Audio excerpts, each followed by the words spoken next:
It's the final game of the Centennial Bank State Baseball and Softball Championships.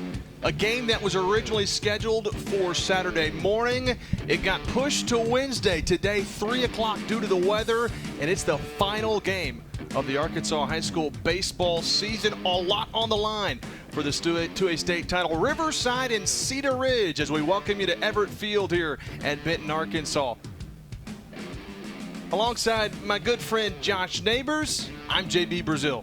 And what we anticipate to be a great contest. It's the first ever trip to the state title game for Riverside and Cedar Ridge. Only one team gets to take home the hardware, Josh. This is what it's all about. Yeah, these young men, they've been waiting. They thought they were going to wake up on Saturday and play in a state title game, and guess what? They had to wait until Wednesday, so that anxiety has been building for them, but I'm sure it'll be nice for them to get back out on the field and play for that 2A state championship they've been waiting for 4 days. We take a look at Riverside. They're the visiting team, and it's a sophomore, Maddox Stone. He's no stranger to the big moments, though.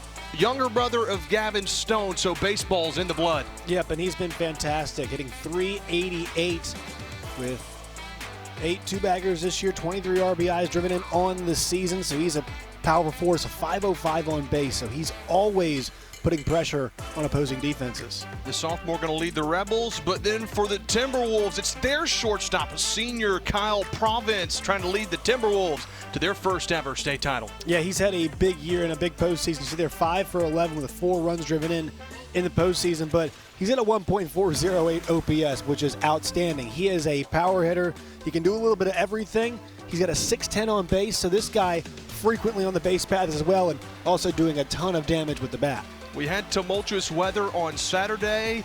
Today, much better. 76 degrees is the scheduled temperature, and it is a beautiful day for baseball. Baseball weather from Benton, Arkansas. We'll have the first pitch of the 2A state title coming up.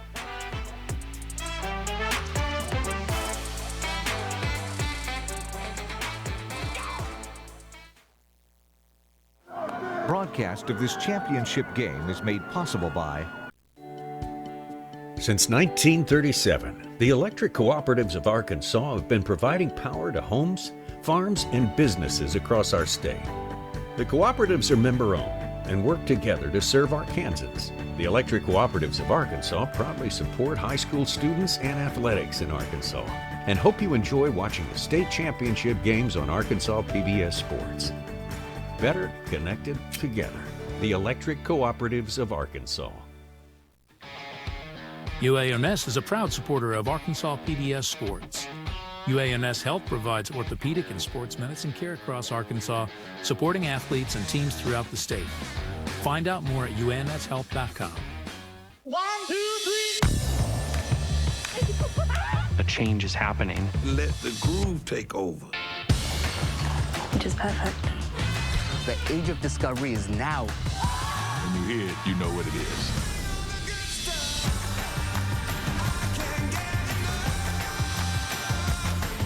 I am quite overwhelmed. It's a joy to be in this world.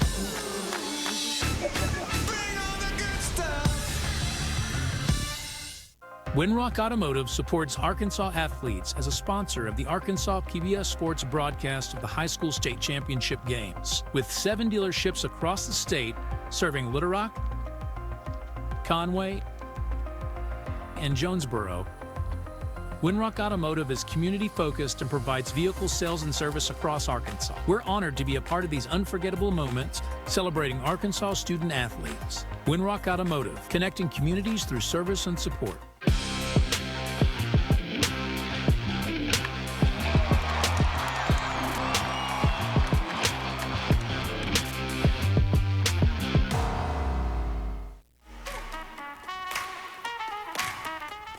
It's almost go time from Benton, Arkansas. Let's take a look at the Rebels' starting lineup offensively, the batting order for the Rebels. They'll start things off with Brayson Timms, Bryce Smith, Caden Cavazos is the 3-hole hitter, Gillis Emery, and then Maddox Stone, the shortstop, Thatcher Durham, Jackson Mann, Caden Richardson, the Winrock Automotive batting order, and they'll face a pitcher, Aiden Jones, in the big dance. Jones on the year, 56 1/3 innings pitched with a 1.24 ERA, and we are underway. First pitch of the ball game is a strike to begin for Cedar Ridge. Jones looking to work quickly. He's had a great year. He's led the team in innings, 56. He's made 12 appearances.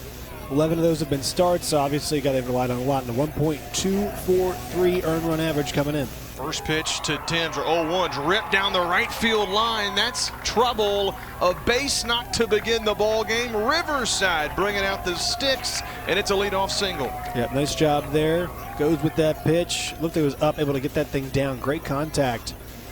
And get yourself on board. So putting pressure on immediately, because how good these teams have been, especially on the mound this year. They're maybe not accustomed to having as much pressure applied to them at all points of the game. I think these two offenses have a chance of doing that to each other today. So a good start for Riverside. Bryce Smith, the right fielder, now due up. The lefty standing in a 381 average. He's a guy that's been really productive out of the two-hole. 4 triples, 22 runs driven in. They keep checking on the runner at first. It's close. Diving back in was Brayson Timms, but I'm telling you, Aiden Jones, he's making sure to keep a close eye over at first base. Yep, knows there's speed over there with Timms on. And also think about this team, they don't strike out a ton. They've done a really good job this year with their approach, and they rarely get cheated at bats. What more can you ask for, right? Yep. Rebels do a good job applying pressure to the pitching staff. Aiden Jones, a senior, one of the 4 seniors for the Timberwolves in the lineup. Would love a double play ball right here. Bryce Smith trying to battle at the dish. They keep checking on Timms over at first base, and they got him. Picked him off. Timms leading, and that's the first out of the ball game. Yeah, there's different schools of thought on when you pick over. Obviously, there's speed at first. You want to keep them close, but you have a chance to continually maybe mess up there, but they kept him close and a good job picking him off. There's a look at the defensive lineup. Winrock Automotive defensive lineup. Ty Ward, Dawson Ingalls, Jace McNeil left to right in the outfield. Brown, Province, Bruce, and Horton. Horton, the man at first that made that pickoff play. Caden Stevens will be the catcher. Aiden Jones on the bump for Cedar Ridge. Lefty waits, opposite field line drive into the gap over the head of the shortstop Province. Back-to-back singles for Riverside, but with the runner getting picked off, it's one aboard with 1 out. That's why that out is so important, because right there, especially with the speed, I mean, if he gets a good break, with the way that ball was lofted, you could see him go first, third. Maybe, most likely not, but still a chance for that. And then it would have been a runner in scoring position, but because they were persistent in picking him off, at least attempt-wise, they've only got a man on first. Caden Cavazos' first pitch hunting, skies it into right field. McNeil is over, got plenty of room, and that's out number 2. Cavazos flies out to right field. It'll be all up to Cash Gillis if Riverside's going to be able to do anything at the top of the first. Yep, Jones has been pitching to contact. Now, the one thing I want to watch here is he's left some high strikes, so that's something to be careful of. He's left some very hittable pitches, gotten some weak contact, though, so far. So he's attacking the zone. I like that for him. Not a super high strikeout guy. Cash Gillis, the starting pitcher. Runners on the move to second base, and he will swipe it, no problems. Pitch was up and in, and the catcher Stevens had problems with the transfer. A stolen base and an RBI opportunity now for Cash Gillis. Yep, so pitcher here has a chance to help out his own cause in the first. 318 hitter is Gillis. He's got quite a bit of power. 5 home runs, leads the team. Also paces the program with 32 RBIs on the season. He is your stereotypical cleanup guy. Yeah, I mean, he's the only guy on the team that's got more than 1 home run, right? And part of that can be a function of ballpark. We see that all the time, but 5 means he can go deep at any time. This is a scenario for Aiden Jones. A little bit of pressure applied. It's a hitter's count now to Cash Gillis. First base open. You certainly don't want to make a mistake to this guy. Yeah, this is not the time to do it, but you can live with a fly ball in this situation. And that might be what they get. Into shallow left, shortstop going out. Who wants it? It'll be the left fielder, Ty Ward. underneath it, and Cedar Ridge dances with trouble, able to get around it. The Timberwolves coming to bat for the first time after this. Team sports in Arkansas really is the building of character. It's being able to get through trials and tribulations as a team. You take those lessons from team sports and use them in everyday life situations. I'm RJ Hawk. Please consider giving to Arkansas PBS Sports. This broadcast is underwritten in part by Centennial Bank supports communities across Arkansas and is a proud supporter of the Arkansas Activities Association and Arkansas PBS Sports, providing financial services since 1999. Member FDIC. More at my100bank.com.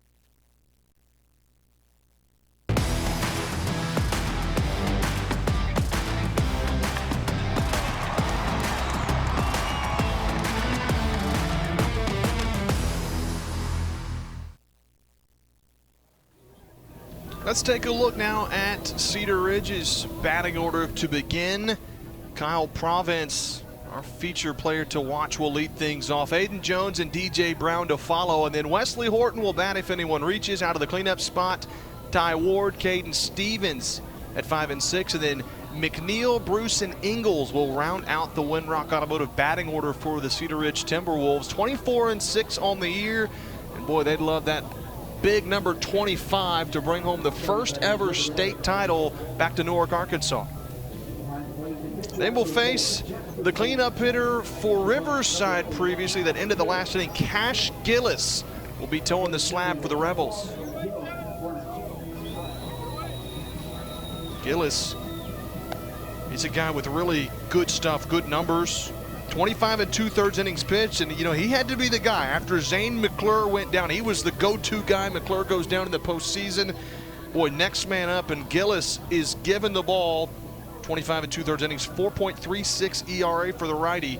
It's a big moment as Kyle Province will be standing in to face him righty on righty. Yep, and he's a high strikeout guy. 36 Ks in those 25 and 2/3 innings work. So, with that big frame too. I mean, that's you see a lot of guys who are able to use that big frame to overpower, right? That long release point. If you can get that going downhill, makes it really difficult on hitters at this level to see that thing coming out, because it looks like it's coming out so much closer to you, and if it's got velocity, it even goes that much faster. So, but he does leave it, to be hit there just a bit. Not high walk guy, only 9 walks on the year, but has allowed 24 hits. 16 runs. All of those runs have been earned. So a 6-1 record. He's been impressive. We'll see if the bats from Cedar Ridge can jump on him. So here we go. Cash Gillis to work. First pitch to Kyle Province. It is touched, but he got underneath it. Left center field, and it'll be the center fielder Thatcher Durham who makes the catch for Riverside to begin the bottom of the first. Defensively, that's the name of the game for the Rebels. They've got a great defense. It all starts with Thatcher Durham out there in center field. Yep, and that one, love the aggressive swing from Kyle Province. Just got too far under that one on the elevated fastball. So 1 pitch, 1 out. It's good efficiency so far.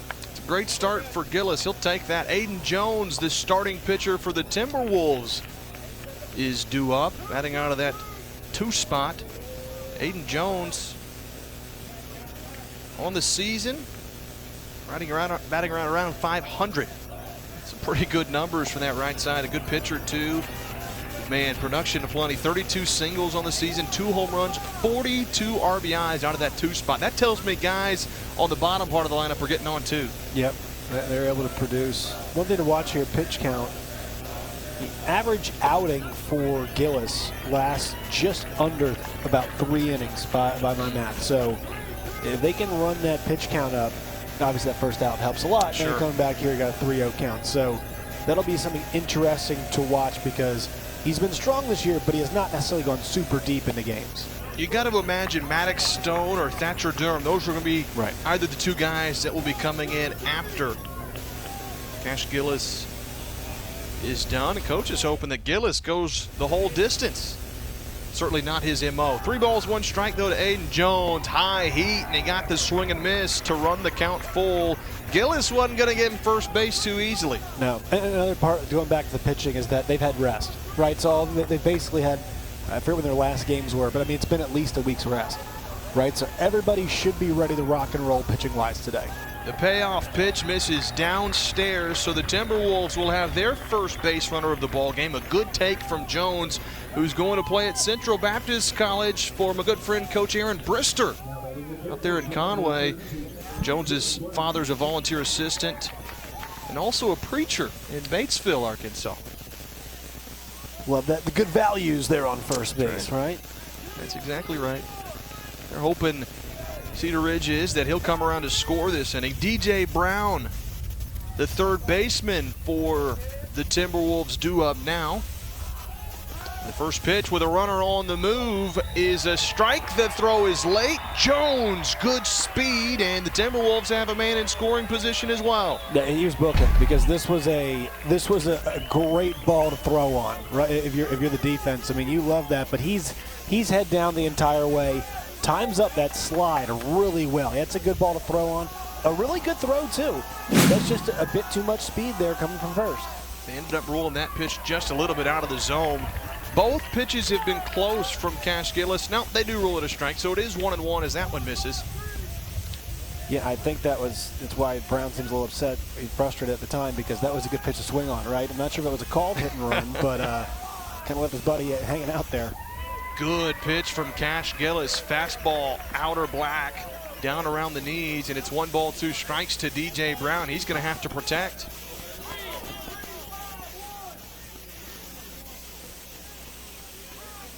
At least want to move the runner over here, right? You've got 1 out. Trying to do a job, right? Yep. Defensive swing here, 2 strikes.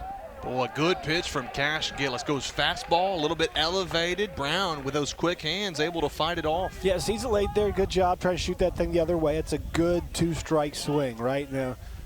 I mean, the velocity has been strong from Gillis. I'd expect fastball again. But if he goes breaker, you know, I'd be holding off most likely. Another 1-2 from Gillis. Curveball fooled him. Down and in, though, misses. Good take from DJ Brown. DJ's a guy that's from the area. Went to elementary school there in Cedar Ridge.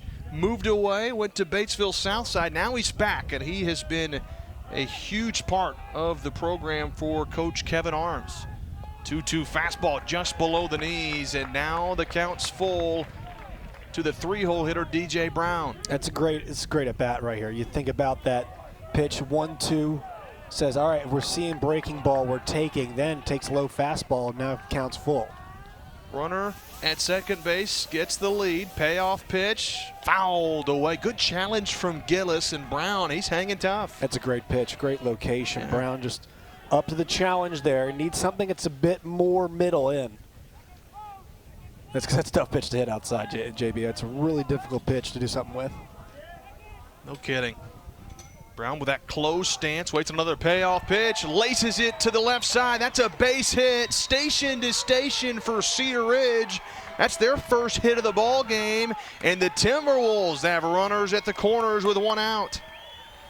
Got that barrel through so quickly on that fastball. Great job getting that barrel through, showing it, and shooting the other way. That's going with the pitch because Gillis has got really, really good stuff. And now Cedar Ridge got a big opportunity. Gillis would love a double play ball right here with Wesley Horton due up. That's a great job because that's why you have to get that barrel through with a challenge fastball like that. That gives you a chance to shoot it the other way. They're going to check on that runner at first base. Brown, wouldn't be surprised to see Brown in motion here in this at bat. Yeah, it keeps the double play ball obviously alive in that situation. I will say though, I'm not a huge fan of back picking the first base runner, especially with 1 out. I don't blame you. Yeah, because if you miss the throw, I mean, you put a guy in scoring position, you give up the double play, and you allow a run to score. So it is. Some folks might say, hey, 2 outs. That's where you don't want to worry about it because you don't care about the outcome there. But for me, I'm thinking 1 out. There's just so much to lose. Wesley Horton trying to do a job here. He's second on the team with 36 runs batted in. A .386 average out of that cleanup spot, and the Timberwolves first baseman, he was a part of that pick play. Remember back in the top of the first, they got Brayson Timms, who led off the game with a single, but Aiden Jones picked off to first. Horton applied the tag. They checked on him 3 or 4 different times before they finally got him. And now with the hitter's count, Wesley Horton trying to put the first run of the game across.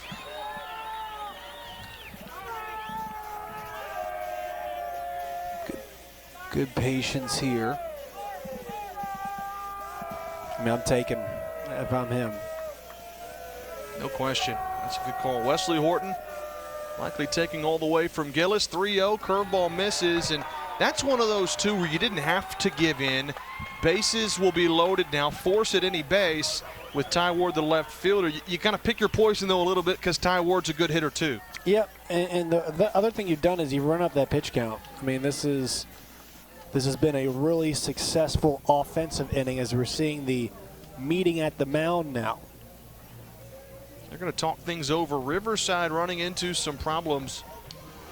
Coach Ben Hogard taking Riverside to their first ever state title appearance. 28-5 on the year. Let's take a look at that Riverside defense, though.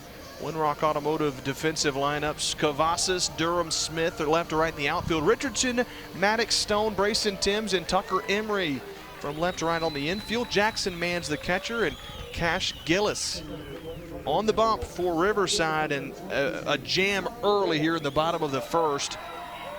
Bases full of Timberwolves, a 1 out. And Ty Ward and the Timberwolves just looking for one big clutch hit here to break the scoring. Yeah, and he goes about a little under 50 pitches per outing, does Cash Gillis. So they've already put 19 on the board, just 1 out. Crazy to think after getting the first pitch and first out at the same time. It looked like to begin Gillis was going to get quick work, but then he walked Aiden Jones. Right. And then DJ Brown followed with a single through that left side of the infield. I think the stolen base from Jones really applied some pressure. There's a fastball right down Grand Central from Gillis. This is a good recovery right here.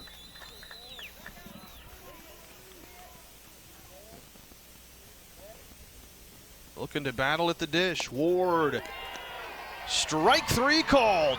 Good pitch from Gillis. 3 pitches to respond with the bases loaded, and that's exactly what the doctor ordered for Riverside. Yeah, and he knew that too. Home plate umpire Patrick Wilson even delayed. Because at that point, Ward knew he had just taken, and that's a backwards K, holds that bat back, and then, yep, Patrick Wilson, so home plate winds up, and also Andy Pierce at first, Chris Phillips at second, and then Stephen Powell at third. We got a 4-man crew today, by the way. Plenty of guys available, right? Nobody else got anything to do. It's the last game of the year, so staff it up. Patrick Wilson behind the plate. Steve Powell's at first. Chris Phillips at second. Andy Pierce over at third base. Want to change things up a little bit. This is not, some of these guys have been here a while.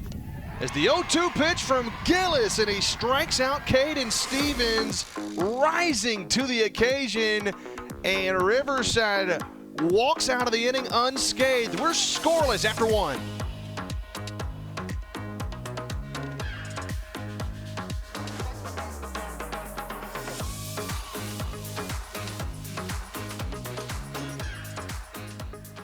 From the lessons that shape our children's futures to the stories that unite our communities, the impact of Arkansas PBS is undeniable. We give a voice to local news, art, history, and culture. Now more than ever, we need your help to keep this voice strong. Please help us to keep good going by making a gift of any amount to show your support for Arkansas PBS. Visit myarpbs.org/keepgoodgoing. Thank you. This broadcast is underwritten, in part by Summerwood Sports Complex in Bryant features 4 courts across 2 gyms, located off Interstate 30, offering space for tournaments, practices, and training.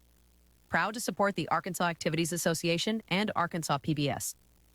More at summerwoodsports.com.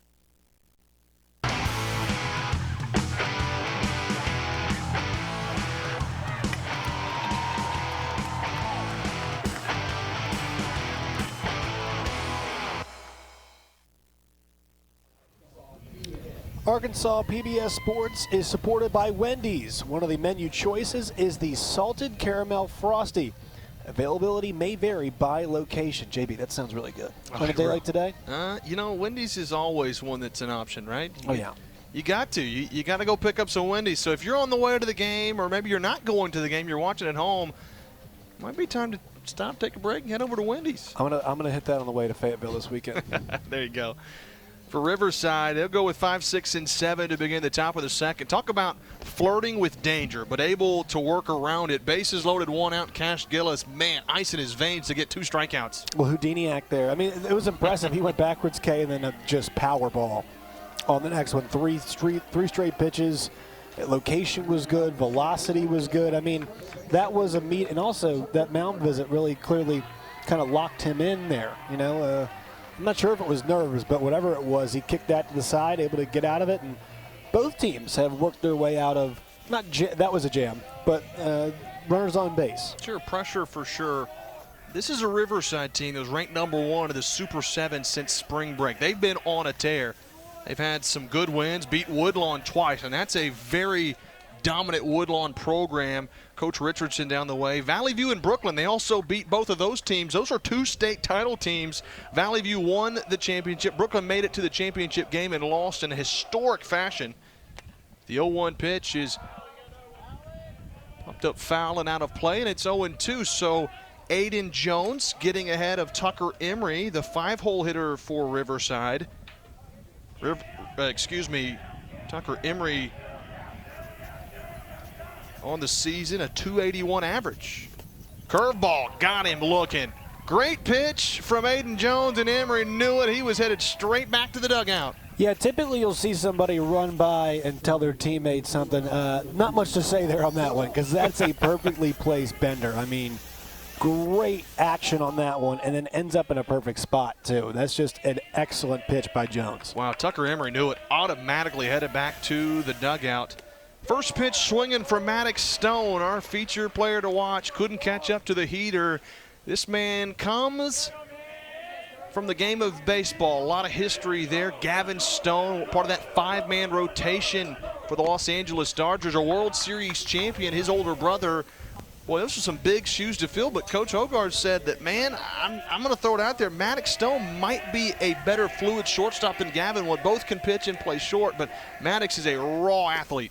Yeah, I mean, it looks good, too, out there. He's got that lanky baseball frame and obviously comes from good stock. And baseball families, typically success does come in more than one. Going to have to protect at the plate against Aiden Jones. 1-2's not close. Maddox Stone on the year, a 388 average. 8 doubles, 2 triples, 23 runs driven in. Trying to start a rally in the top of the second, after his starting pitcher, Cash Gillis, in the bottom of the first ran into trouble and was able to skirt free. 2-2 to Maddox Stone, and he stays alive with a good foul at the plate. Also got great speed. He's got 2 triples on the year, 8 doubles. So this is a guy who's doing a lot of good quality offensive work, especially at that 6th spot. It's a great guy to have there down the line, down the order, who can do some damage, move runners over, and has good speed. Good curveball. That one stayed up a little bit. Stone was able to pick it up and foul it off. It's a luxury, too. When you got a guy with speed at the plate, that means every ball he puts in play, he's got a chance to get on with his speed, puts pressure on that defense. You tell Riverside wants to push the pace, too, a little bit. 2-2 fastball. Good change of the location, change of speed from Aiden Jones, but that fastball is a little bit too tall, not enticing enough for Stone to offer at it. We'll have a payoff pitch with 1 going to the second. Fastball lined into right field, but he got underneath it. It hangs in the air for Bryce Smith. I like first down. I like the way, sorry, JB, I like the way that we've seen Jones work, because he's got good stuff, but at that size, it can be really difficult to have stuff that's overpowering. And so he's got the fastball, he's got the breaking ball, but the pace at which he works and his quality location is what's making him such an effective pitcher. See, it's good life on that fastball, it's good velocity, but nothing super overpowering, but he mixes it in with that curveball. And also, he's got that pace. He's ready to work as soon as he catches it. There's a shot to the right side, but hit it right to the second baseman. Bruce recovers and throws him out. So McNeil catches the ball in right field. Bruce follows with a ground ball second to end the inning. 1, 2, 3 goes Riverside in the top of the second, and the Timberwolves looking to take the game's first run in the home half of the second. 1, 2, 3. A change is happening. Let the groove take over. Which is perfect. The age of discovery is now. When you hear it, you know what it is.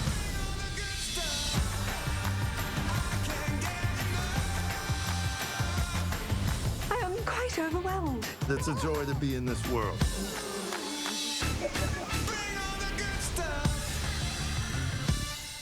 This broadcast is underwritten, in part by Everett Buick GMC provides vehicles to Arkansas families and supports local organizations. Community involvement has been part of our story for generations. Proud to support the Arkansas Activities Association and Arkansas PBS Sports. More at everettbgmc.com.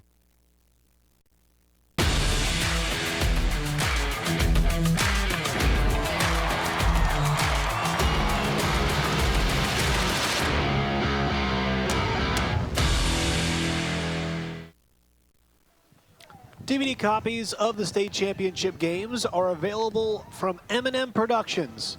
More information, go to mnmproductions.net. We roll on here from Benton, Arkansas. JB Brazil alongside Josh Neighbors. Glad you're with us for this final game of the Arkansas high school baseball season. It's the 2A state title. Riverside and Cedar Ridge both going for their first ever state title in school history.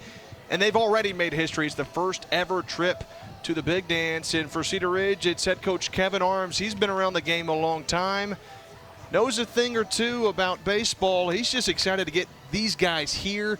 And if Cedar Ridge sounds familiar to you, there is a very good basketball player in the Lakers organization. Played at OU. Any hints here?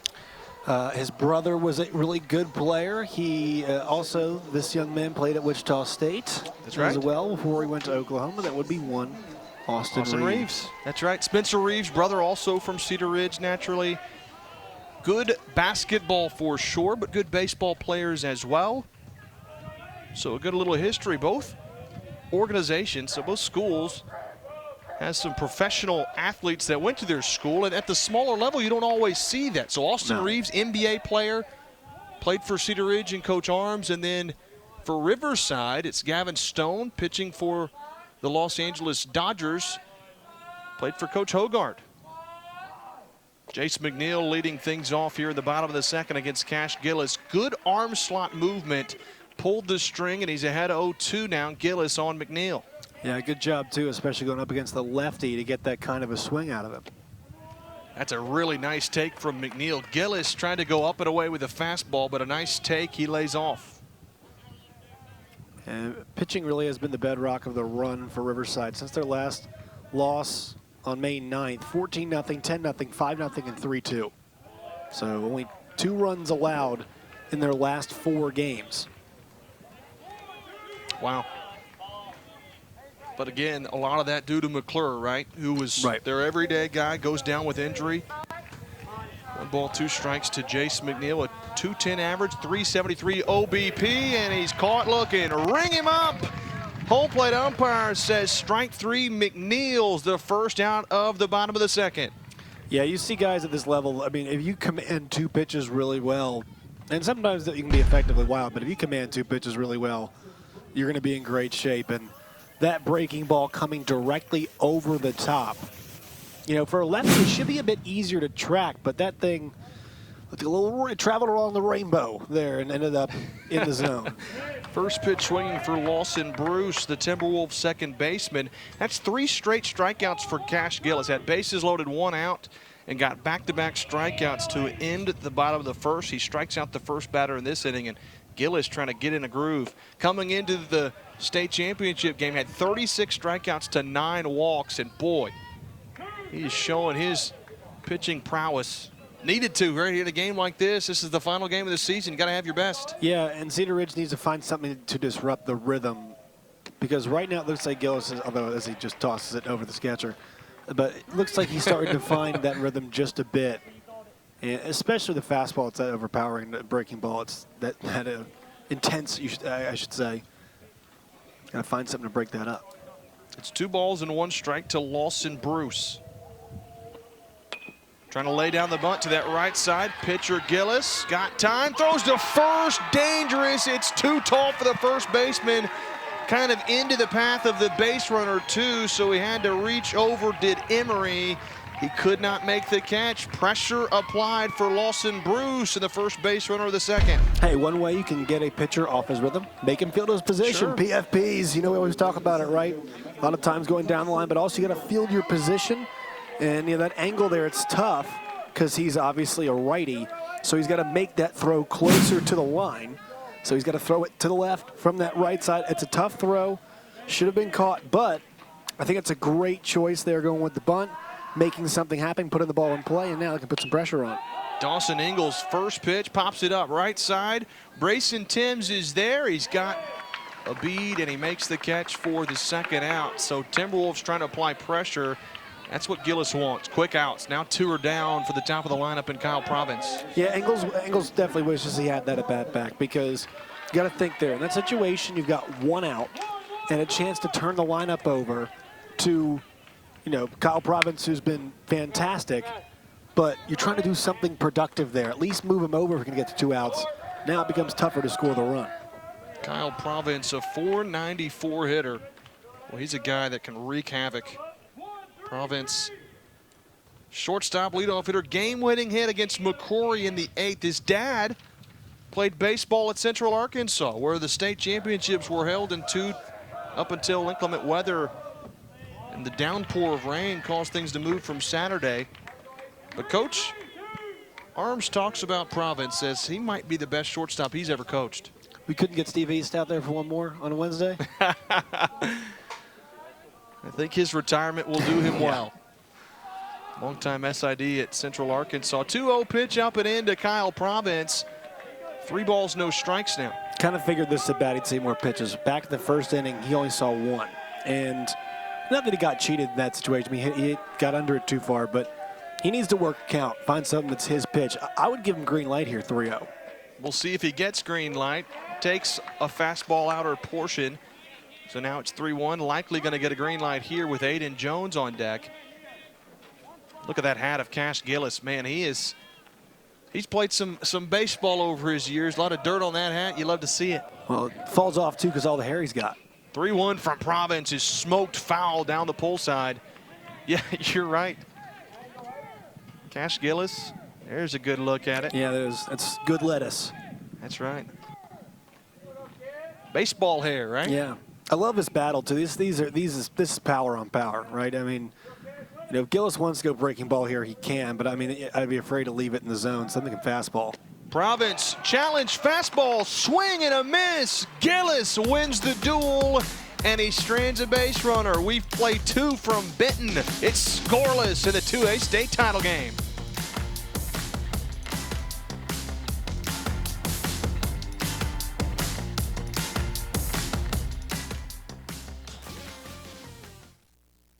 Join the ranks of corporate sponsors and business partners at Arkansas PBS. Your support will shine a light on your business with recognition on air and at major community events like Family Day. Plus, our viewers love the businesses that underwrite their favorite programs. Showcase your company while making a meaningful impact on lifelong learning. Partner with Arkansas PBS to build a brighter future for our state. This broadcast is underwritten, in part by... For over 70 years, Farm Bureau Insurance has offered coverage for automobiles, homes, farms, and lives across Arkansas. Proud to support the Arkansas Activities Association. More at afbic.com.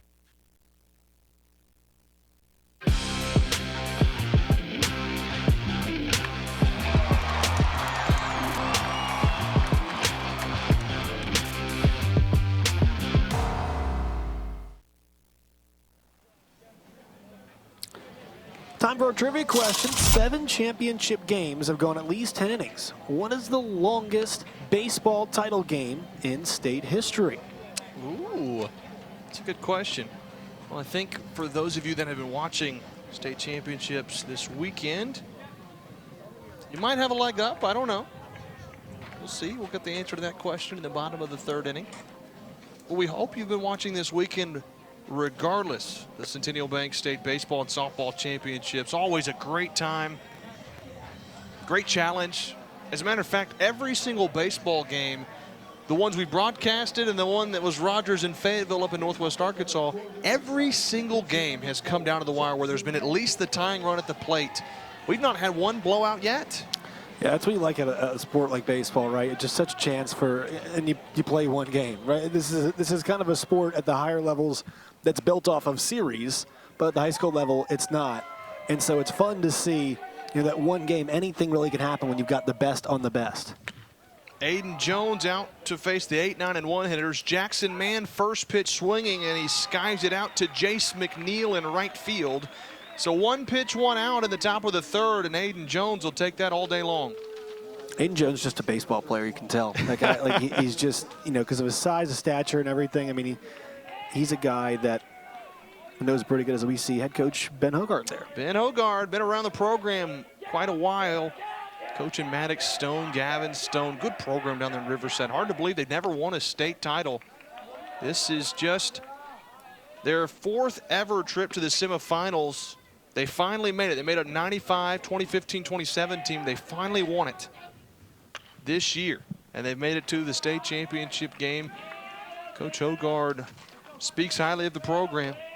Yeah, also he's fully embraced the coach wears the team uniform thing. He's got the stirrup socks. So a lot of times you see the pullover and whatnot. He's got the full uniform out there. I appreciate that. He doesn't play around. No, not at all. Here's Caden Richardson. He was a guy that moved in from Bay High School. And when Zane went down, said he goes to play 3rd base, and he has been a vacuum over at 3rd all season long. Got a 2-1 count out of that 9 spot. Gives that one a ride into left center field. Long run for Ingalls, but he tracks it down, got on his horse. Richardson makes a bid, but nice job in center field from Ingalls, and that's the 2nd out of the inning. Little pitcher's duel early. Yep, they applied some pressure, and then now the settling in is occurring. So it's not a staring contest, but who's got the gumption to make something happen on the offensive side, as both these pitchers have found a rhythm in the 3rd. Now it's top of the lineup, Brayson Timms, and we've seen that all weekend long. Now this is a Wednesday game, but over this past weekend when the championship games were played, in almost every single outing, the starting pitcher fell into some adversity in the 1st inning as Brayson Timms, a 2-for-2 day, singles to right field. Man, he's a tough out every time he steps in. Yeah, that's big, 2-for-2 to start this off. So now a little cat and mouse round 2 here. We saw him get picked off in the 1st inning.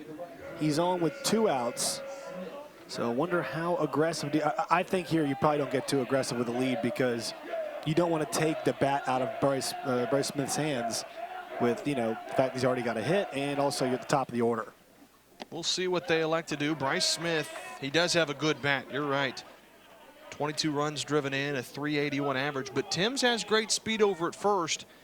And the point I was trying to make, both pitchers throughout this weekend in games, the starting pitchers have had problems in that 1st inning with pitch count, just control. I think the energy, the emotion of the state title game, there's a lot at play there. And so once they settle in, I think we've seen the pitchers really do a really nice job of shutting down the opposition. Yeah, it's pretty common. I think the best example of the pro level, Steven Strasburg was always a really slow starter. But once he got going downhill, man, it was like a freight train. He got better with time. Right. Runner at first, 2 gone for the Rebels. There's a shot right back up the middle. Timms is headed to 3rd base. The throw to 3rd is late. Back-to-back singles for Riverside. It's Bryce Smith, and he'll take 2nd base on the throw. Rebels are in business in the 3rd. Yeah, this kind of makes you harken back to the first and think, hey, if they hadn't got a bit greedy there because they could have moved him over. Look how fast he is. I mean, he's just chugging along there. Great turn. Hard turn, not a terrible throw, but he's just so fast. So good job. Nice piece of hitting. Bryce Smith back up the middle. And now a great opportunity here to drive in a run, but you need a clutch hit. It's going to be Caden Cavazos trying to come in big time. Cavazos, a .379 average, has a home run, 27 driven in. And after Cavazos is Gillis, so it's not going to be easy either way. Out in front of the Bender, and Aiden Jones gets ahead. Riverside threatening. They're trying to break the scoreless tie in the top of the third. It's been a duel between Aiden Jones and Cash Gillis. But good job by Jones here getting ahead, right? So now he's got a bit more latitude. You can't miss badly because pass ball scores a run. That's here, right.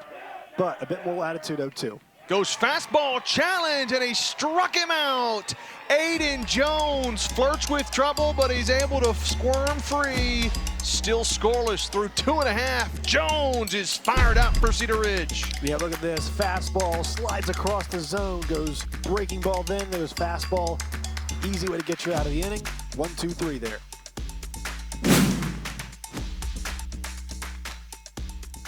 It's primetime on your time.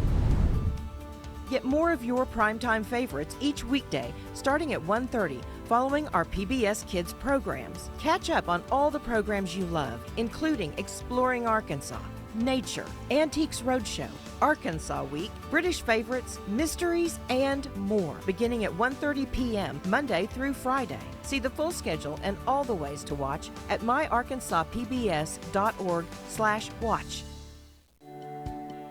Since 1937, the electric cooperatives of Arkansas have been providing power to homes, farms, and businesses across our state. The cooperatives are member-owned and work together to serve Arkansans. The electric cooperatives of Arkansas proudly support high school students and athletics in Arkansas and hope you enjoy watching the state championship games on Arkansas PBS Sports. Better connected together.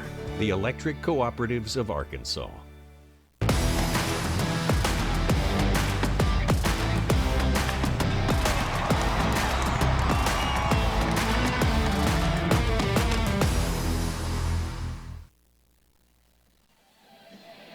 Welcome back to Benton, Arkansas. We got that trivia question answered for you. Well, if you're paying attention this weekend, you know what the answer is. The longest game is Harding Academy Brooklyn, 14 innings. They're on Friday night. Started at 4 o'clock, and it wasn't over. Almost took till 10 o'clock, a little over 5.5 hours long is the longest game of the weekend. Let's take a look at our umpiring crew today in this inning. Is Cash Gillis out for another inning of work? It's home plate umpire Chris Martin, Harris, and Taylor to a state title game. Actually, we got Patrick Wilson, Andy Pierce, Chris Phillips, and Stephen Powell. It's a 4-man crew for the state title game. Wilson's in his 2nd state title game. Powell's in his 9th. Phillips his 10th, and it'll be the first ever for Andy Pierce.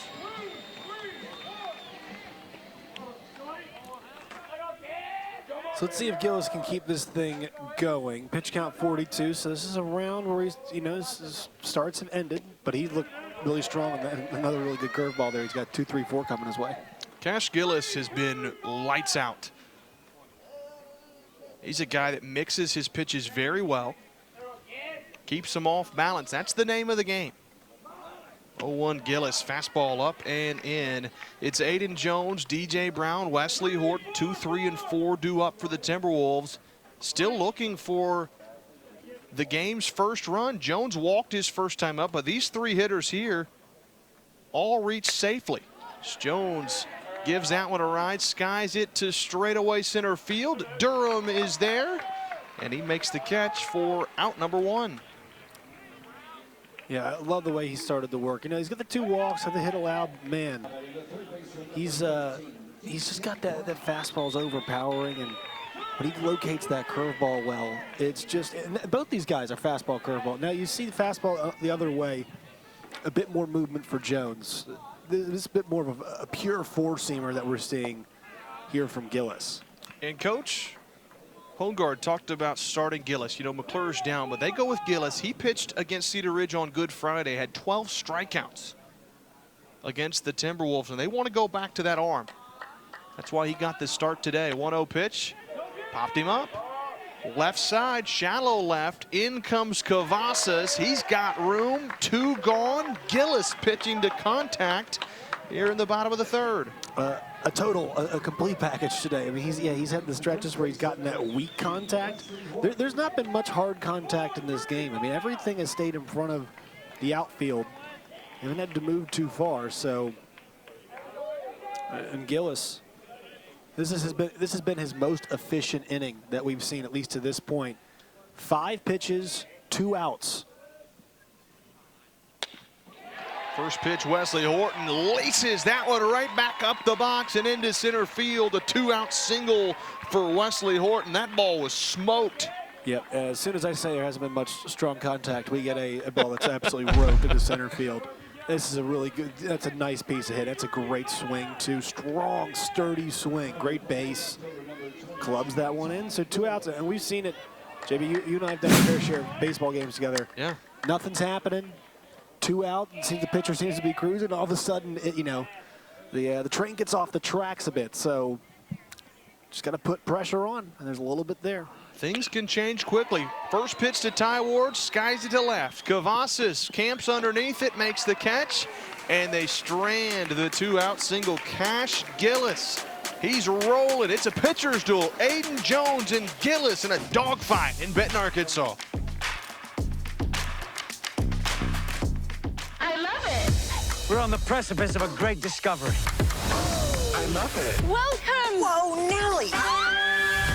Let's set this palace On fire. I love it. Welcome to the News Hour. What does it mean politically? I love it. Oh, fasten your seatbelt. I love it.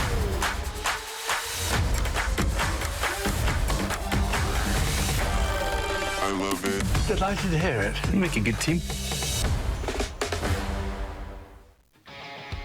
UAMS is a proud supporter of Arkansas PBS sports. UAMS Health provides orthopedic and sports medicine care across Arkansas, supporting athletes and teams throughout the state. Find out more at UAMShealth.com.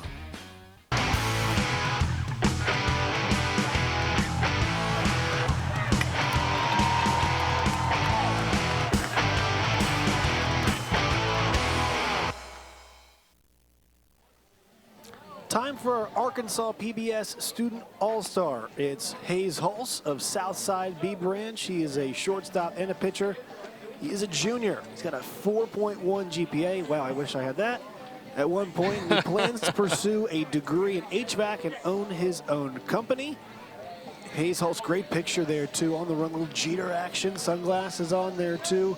Congratulations to Hayes, and best of luck to him in his future. That's right. That's a Southside team that, boy, got knocked out early. Didn't make the state tournament. Desart knocks them out first round. A 1-0 thriller. Southside B Branch, a great baseball program there. Congratulations to that young man. We keep rolling on top of the fourth. Coach Kevin Arms for Cedar Ridge and Coach Ben Hogarth for Riverside. In a battle in the top of the fourth, still no runs have come across, and you love to see those good old-fashioned pitchers duel in a game like this. Yeah, and the thing is, so it's not super humid today. It's hot. It's hot-ish, I guess you should say. 60% humidity though is not crazy high. So I think that ball is not carrying as much out there today. And healthy hack there from Gillis. Sure was. Gillis trying to help himself out a little bit, but hits have been scattered a bit. They do have 4 hits. The top of the lineup for Riverside is 2 for 2. Timms and Bryce Smith both with singles, but that's been it. Ofer from the 3 through 9 lineup. Gillis went around on the check swing, couldn't hold up, and he'll have to battle from behind 0-2. Give Aiden Jones credit. He's mixed his pitches well. I think he knows he's going against the opposing pitcher who's got some pop. Right, 0-0 game, so what's he going to try to do? Help himself out. And he gets him a bit too eager there. And you can tell Gillis is a little amped. 0-2 curveball. That's a good pitch from Aiden Jones. I like it. It's a pitcher's pitch. Just a little bit out, but a good location. Not Close enough to the zone for Gillis to take a hack, but a lot of pitchers get a swing and miss on that pitch. Yeah, he's located that well on both sides of the zone today. 0-2 curveball goes a little bit lower that time. Nice block by Jackson Mann behind the dish.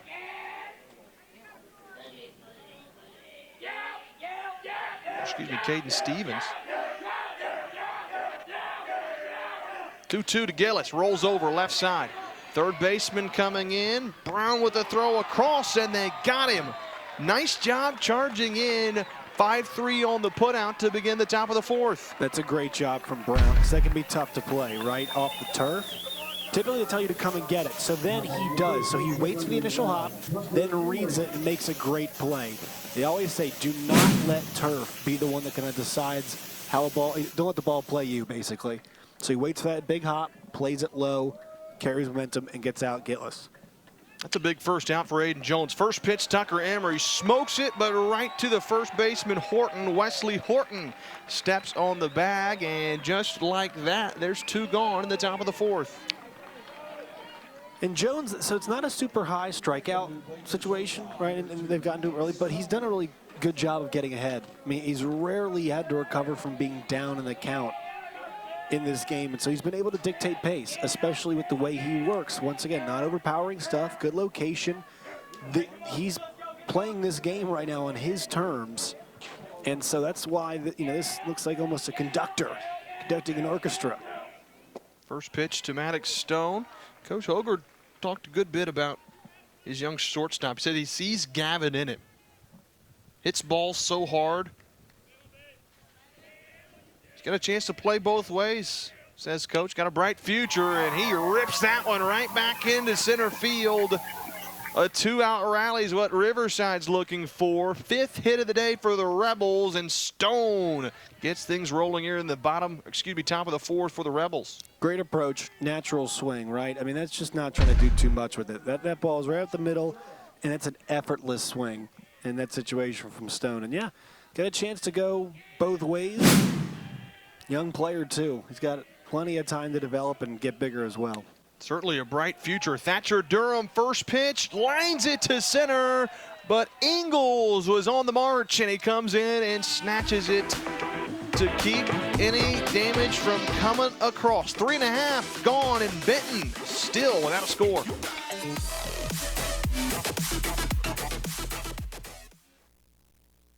This month on Arkansas PBS. When you see how vulnerable and helpless they are, you wonder how any of them make it. It's okay. You're safe. After achieving a remotely controlled pileup, everybody is safe. We will now investigate. What can be learned from the chaos? Oh my God. 1 out of every 4 animals is a beetle. Insects with armor. Only on Arkansas PBS. Since 1937, the electric cooperatives of Arkansas have been providing power to homes, farms, and businesses across our state. The cooperatives are member-owned and work together to serve Arkansans. The electric cooperatives of Arkansas proudly support high school students and athletics in Arkansas, and hope you enjoy watching the state championship games on Arkansas PBS Sports. Better connected together. The electric cooperatives of Arkansas.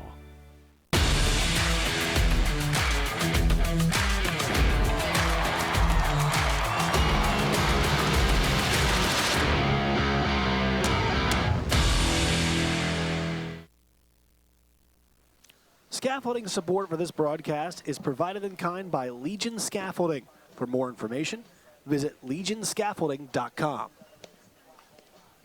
We keep rolling on here. Bottom of the fourth from Benton, Arkansas. State title game, 2A championship was slated to begin on Saturday at 1 o'clock. And due to the weather in Conway, Arkansas at Bear Stadium, the rain kept coming down, and so much so that they couldn't get the game in. Thought about trying to move it, but with the holiday weekend, decided to move it to Wednesday, 12 o'clock, and then 3 o'clock would be the 6A state title game. But once Rogers and Fayetteville decided they're going to play that one up in Northwest Arkansas on Sunday, that left Wednesday wide open, and so Riverside and Cedar Ridge getting the 3 o'clock start today, just about over an hour into the game and still without a score.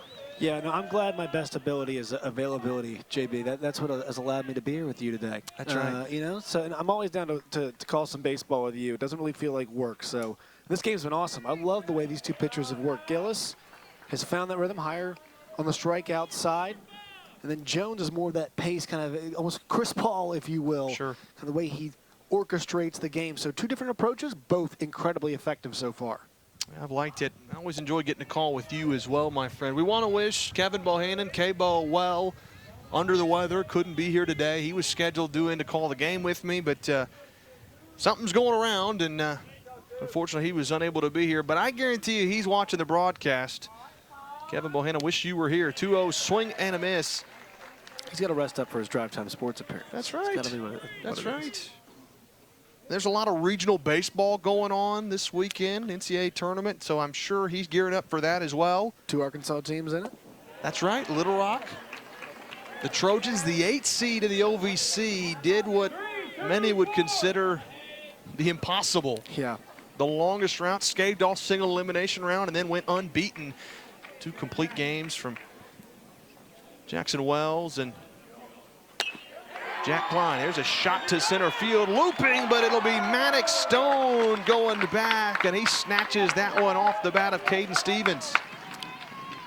Well, he appears to be a natural. He's got, it's just everything looks pretty effortless for him. And some guys on the baseball field, you know, it looks like that. And he's, I would say, basketball too. J.J. Andrews at Little Rock Christian comes to mind for that effortlessness. Look at that. That is just easy. I mean, that's not an easy play to track, especially when it's cloudy. I mean, even if a ball gets in clouds at all, tracking it's not always easy. And that was simple for him. I mean, just the way he caught it, too. Many people think, oh, you just catch it. No, he's got the curve of the glove already. Right. Looks like it's a natural professional infielder. He catches that one about as smooth as you can over the shoulder, made it look easy. Jace McNeil, who struck out looking his first time up against Cash Gillis. Almost that A.J. Przinsky type batting stance. Smokes that one to left field. Down the line, though, Kavassis will have room, and 2 are gone in the bottom of the 4th. He almost checked it a bit. That was, you know, and he still hit that thing pretty far, right? I mean, that's a good swing he's got that he's able to hit so far. Yeah, A.J. Przinsky build, I would say, yeah, for sure. Sure. Got good pop.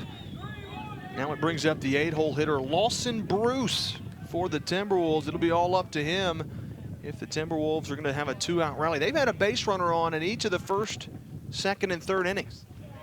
But they're going to have to do things with 2 outs now. Really nice bunt from him last time, though. And I know they didn't count it as a hit, but I was very impressed by it last time when he was able to punt that thing down the line. Foul tips that one into the catcher's mitt. He's also committed to go play at Central Baptist College, CBC in Conway. Lawson Bruce, second baseman for the Timberwolves. Also a great basketball player for Cedar Ridge. Squaring to bunt this time, going to go right side again. Gillis won't toss it. He'll tag him this time. You can't have an error if you don't throw it. At least that's the way Gillis thinks about it. And 1, 2, 3 goes Cedar Ridge in the 4th. This month in Passport on the PBS app. Meet the groundbreaking author Amy Tan. I am a writer and a tether to the past. I've been photographing Asian Americans in New York City for 50 years. Who do you see? Corky Lee taking pictures. We don't quite feel home in Korea, and we don't quite feel home here in America. These and other shows from Arkansas PBS are available with Passport on the PBS app. Winrock Automotive supports Arkansas athletes as a sponsor of the Arkansas PBS Sports broadcast of the high school state championship games, with 7 dealerships across the state serving Little Rock, Conway, and Jonesboro. Winrock Automotive is community-focused and provides vehicle sales and service across Arkansas. We're honored to be a part of these unforgettable moments celebrating Arkansas student athletes. Winrock Automotive, connecting communities through service and support.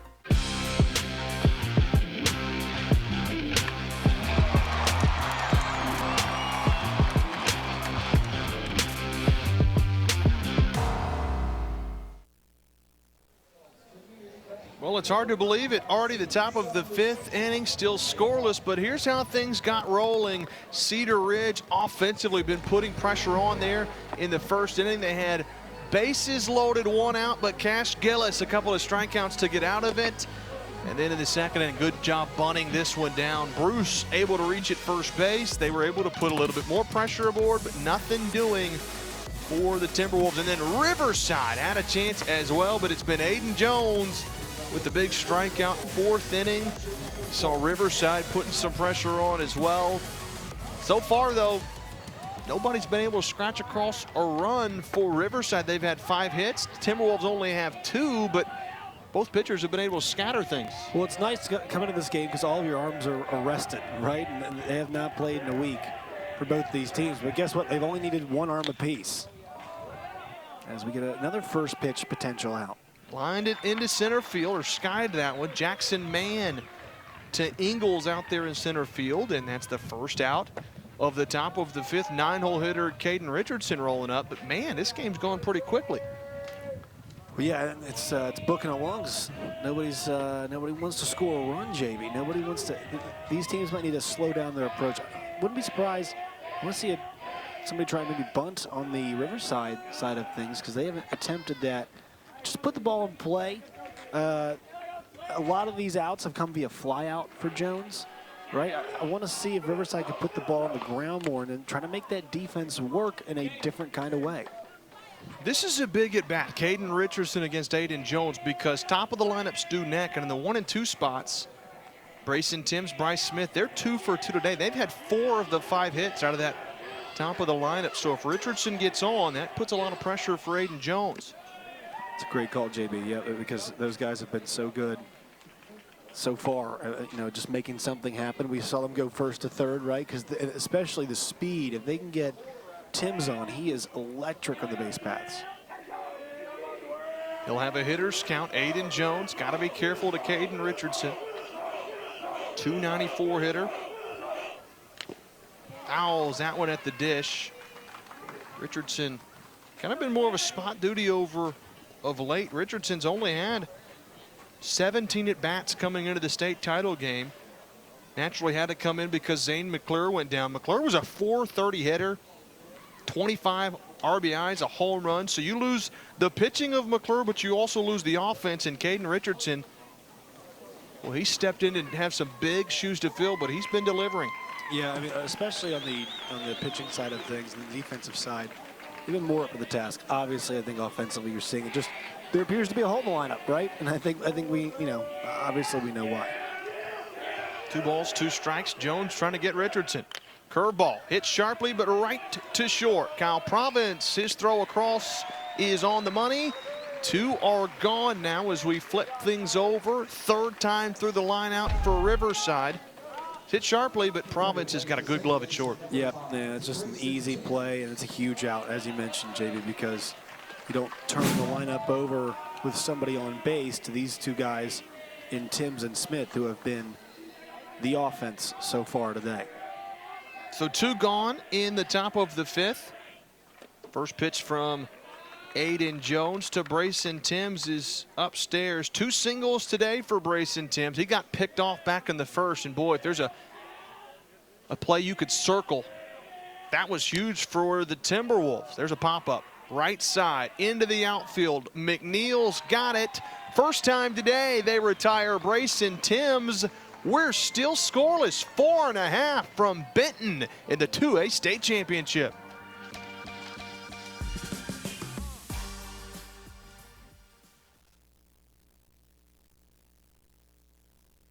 This broadcast is underwritten, in part by...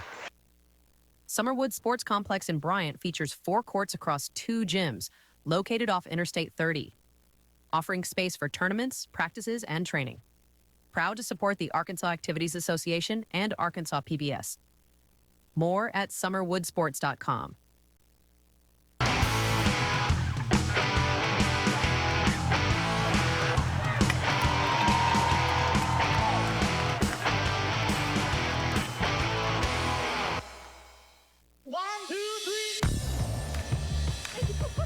A change is happening. Let the groove take over. which is perfect. The age of discovery is now. When you hear it, you know what it is.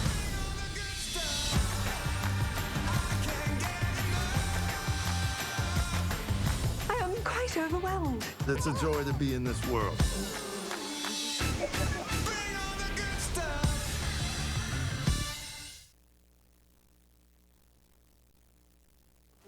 And sports medicine supports athletic programs and events across Arkansas. Clinics are located throughout central and northwest Arkansas.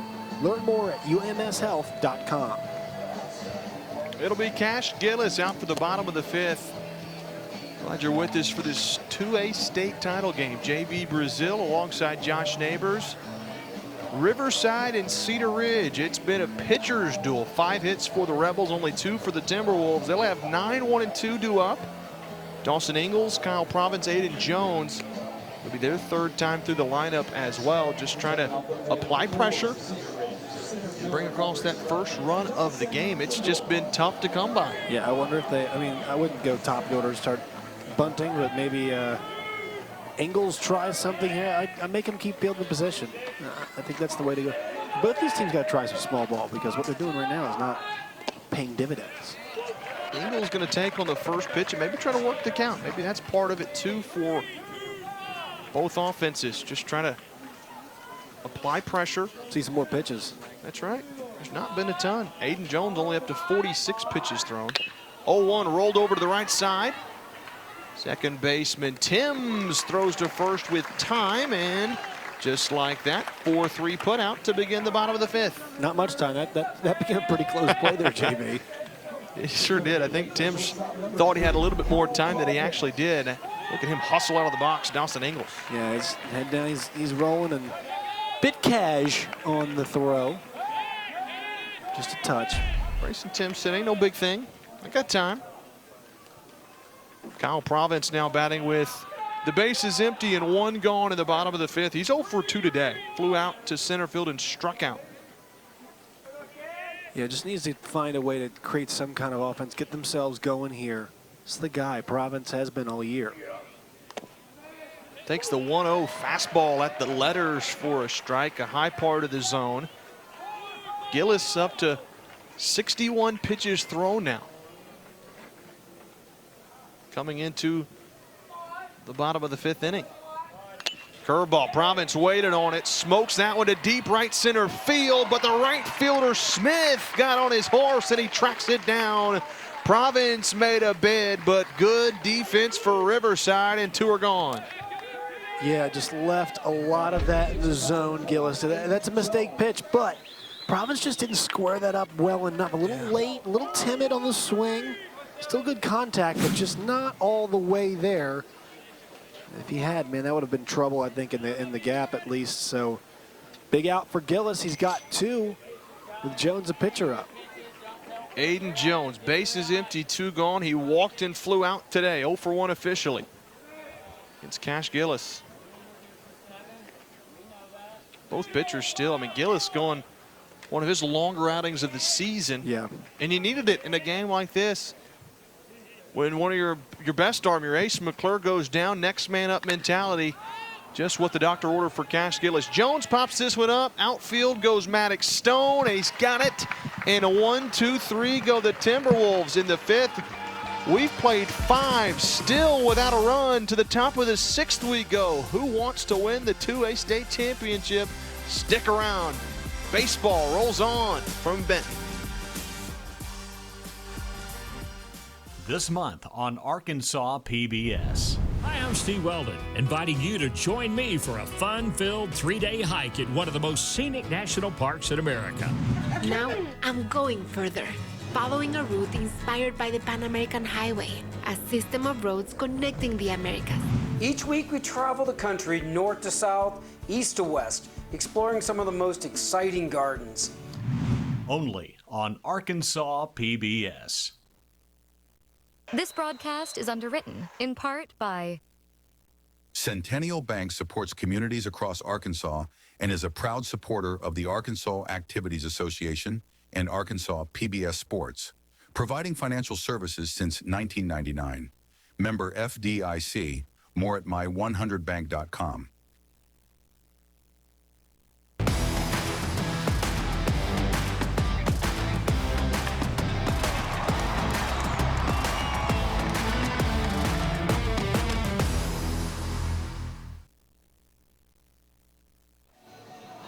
get your free live action photos from the game at myarpbs.org/photos. These are a great championship keepsake. Well, we're rolling on at the top of the 6th, still 0-0. Riverside and Cedar Ridge both making their first ever appearance in the state title game, naturally looking for their first ever state championship. Rebels trying to bring it back home to Lake City for the first time. There's been some good teams that rolled through Riverside. The Timberwolves trying to take their first ever back to Newark, Arkansas. Cedar Ridge, they've had some good talent as well. Hard to believe that neither of these teams have ever made it this far before. And this one has fit the billing. Scoreless in the top of the 6th, a good old-fashioned pitcher's duel in the 2A state title game. Just 53 pitches for Aiden Jones. He has been so efficient. 5 hits, 2 Ks, no walks. As I mentioned, he's controlled the pace so well today. But Bryce Smith does have 2 hits against him. And that's who leads things off. Smith, good bunt to that left side. Jones, off balance, throw to first base, and they didn't get him. 3 for 3 day. Nice job for Bryce Smith. A perfectly placed bunt. And that man knows how to play the game of baseball. Yeah, I mean, Jones fielded this really well, too. The hard part, though, was it took him away from his arm. So he had to kind of load the throw. And still, you saw it was short there. It was a good throw.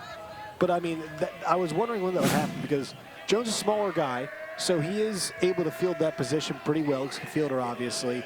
But that's just tough going that direction away from the bag. So Riverside's in business now. They're trying to make some offense happen. They got speed over at first. We saw that on that bunt from Bryce Smith. Right. A 3 for 3 day out of that 2 spot for the right fielder. And he made a nice catch against Kyle Province half inning ago in the bottom of the 5th. And here's where pressure can really get applied. Jones now going to have to worry about that runner at first base. He hasn't really seen much adversity since back in the 1st inning. Yeah, exactly right, JB. Yeah, so this is, you know, he's been good with traffic on, but opportunity here with nobody out. Pops it up behind the dish. The catcher, nice job with a mask on. My goodness. Caden Stevens with a nice catch. That's a big out for the first out of the top of the 6th. Yeah, that's a killer for Riverside. You just got to, top of the order is up. You got to have a effective out. You got to have an out that's productive in that situation, and they just did not get one. It's not the kind of swing that's going to get the job done and come close to moving somebody over from that spot. So Caden Cavazos unable to do anything out of that 3 spot. Cash Gillis a chance to help himself. Runner goes on a curveball, picked a good pitch to steal on. The throw gets behind the shortstop Province. So now Riverside, the go-ahead run at second base, and Gillis and Emery will both have chances. Yeah, so you had a feeling they might do this here just because, look, you've got Cash Gillis up at this point, and he is one of your more dangerous hitters when it comes to extra base hits. Got 8 doubles and 5 home runs, so 13 of his 27 hits this year have been extra base hits. And he pops this one up into deep center field. Long run for Ingles backwards. He makes the catch for the second out. It does a job, though. Gillis with the fly out moves Smith to third base, and now for Aiden Jones, he doesn't have the luxury of burying any pitches. Yeah, but I think that's okay because Gillis, you know, you get a fly out there, you'll take that, right? We just mentioned how much pop he's got. So anything there down is going to score a run, but that's a good swing. He put a charge into that one. Got under it just a bit, but it carried well, and Smith good speed. So now if you're Riverside, anything close that gets away from the catcher, the way this game has gone, it's a good chance with a lot of room behind the plate. You're sending that runner home. Right. Here we go, Tucker Emery 0 for 2 today, trying to deliver for Riverside. Aiden and Jones. We hadn't had a runner at third base. Big one here too, because Maddox Stone's on deck. So I mean, yeah, prefer not to see him. Stone had a single his last time up. Jones trying to keep that runner at third base. Emery trying to bring him home. Swinging at a foul tip into the catcher's mitt. Like the challenge fastball, Emery was just underneath. A good pitch from Aiden Jones. Excellent pitch. See Jones motioning to his outfield. Back up a little bit. Want to make sure that they have a chance to go back and get one here at Everett Field in Benton, Arkansas. 1-1, popped him up. Foul, though, out of play. Came in on the hands. So fastball away, fastball then goes back inside. I mean, it's just excellent pitch sequencing for Jones. Really smart, strong stuff. Well called pitches, well executed there too. That's right. Because you got to hit your spots. 1-2 pitch, curveball, got him, swing and a miss. Oh, did he foul enough? I think he did not. Oh man, he is out. That will end the inning. Aiden Jones gets a big strikeout, but Tucker Emery takes the fall. We'll head to the bottom of the 6th. Hope that young man's okay. Still scoreless here in Benton, Arkansas. On to the bottom of the 6th.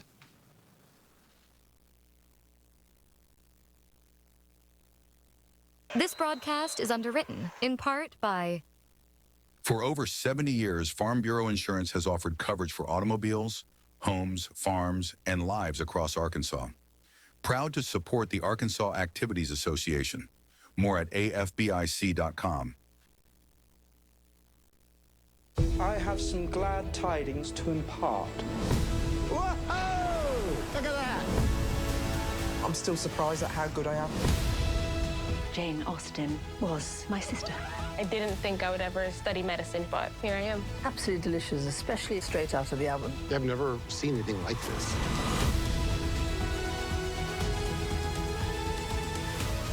I think we have sufficient cause for celebration.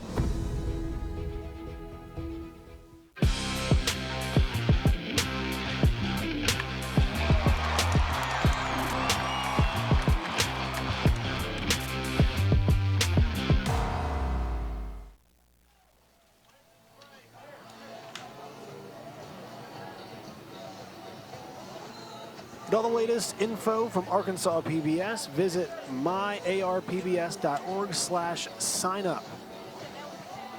What a big strikeout for Aiden Jones. The top of the 6th, runner at third base. And he strikes out Emery. Boy, it's awkward fall after the swing. We hope he's okay. Yeah.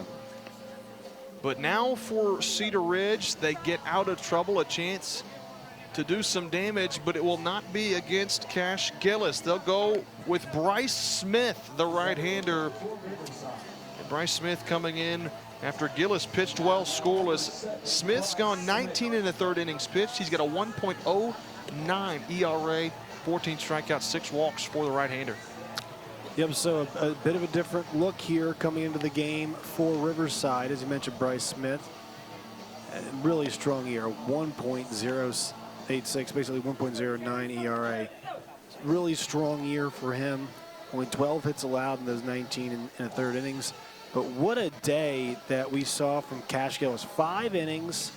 He allowed just 2 hits, 2 walks, 4 Ks against the 20 batters he faced. He had 9 flyouts and 2 groundouts. So just good variety. 66 pitches.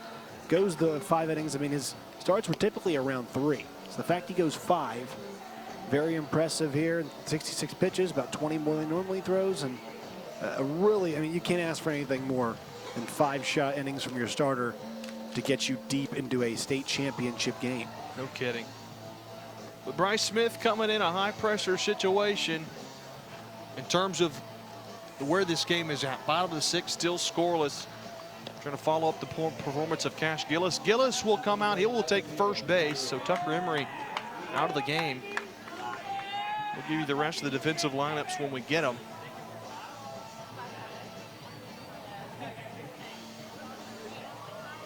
But Bryce Smith, he will face 3, 4, and 5 for Cedar Ridge. DJ Brown, Wesley Horton, and Ty Ward.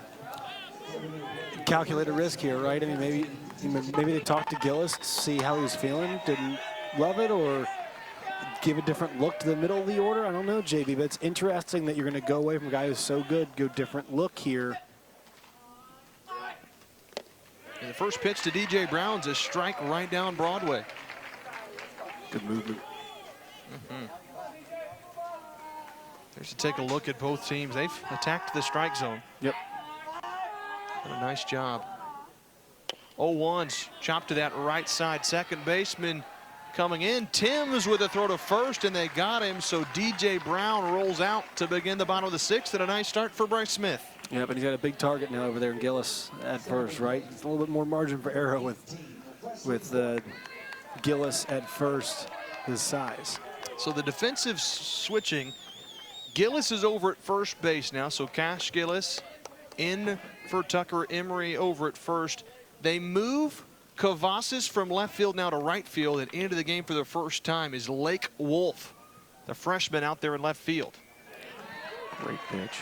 Sure was. Wesley Horton, who's 1 for 1 today with a walk. He singled back in the third, takes a strike from Smith, and it's all about mixing your speeds. For Bryce Smith, he does a good job at executing just that. Totally.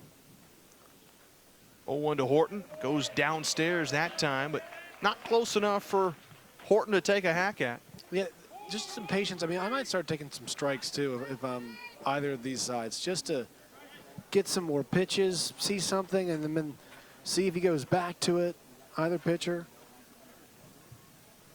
1-1 to Horton, just a little bit too tall. Hitters count now for the Timberwolves first baseman. Like this though, this nice patient at bat.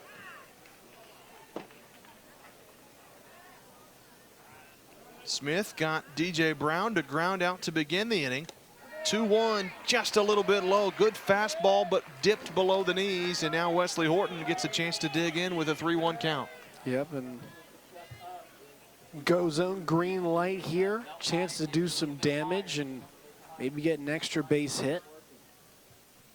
3-1 pitch. It smoked it, but right to Maddox Stone. Nice play, the stab, the throw, and they got him. 2 gone. The ground balls from Bryce Smith are working here in the bottom of the 6th. Yeah, see that one was coming. Frustration from Horton, who just contact was decent, but you know, angle on that one was not good enough. He's hit the ball well today. Hit one right back up the middle, but Stone, that's kind of a weird stab, right? He kind of comes over. When you're athletic like that, you can get away with it. That was smooth from Maddox Stone. Yeah, he's at the length too. 2 gone now for Ty Ward, who's 0 for 2. There's a look at the strikeout totals for today's game. 4 strikeouts for the pitching staff.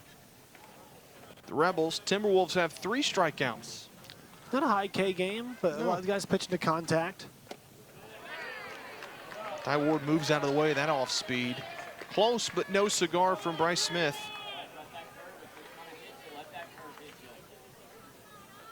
Still scoreless in the bottom of the 6th. This time's called from Ward. As we look ahead to the top of the 7th, it would be 6, 7, and 8 due up for the Rebels.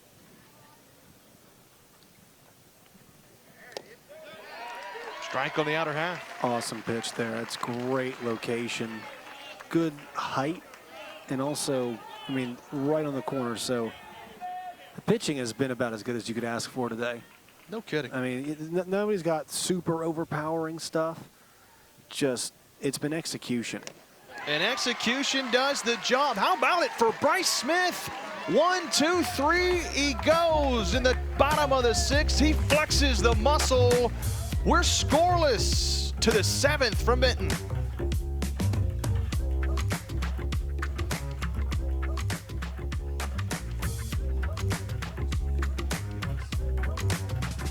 This month in Passport on the PBS app. China, the new global superpower. The country that we all want to know about today.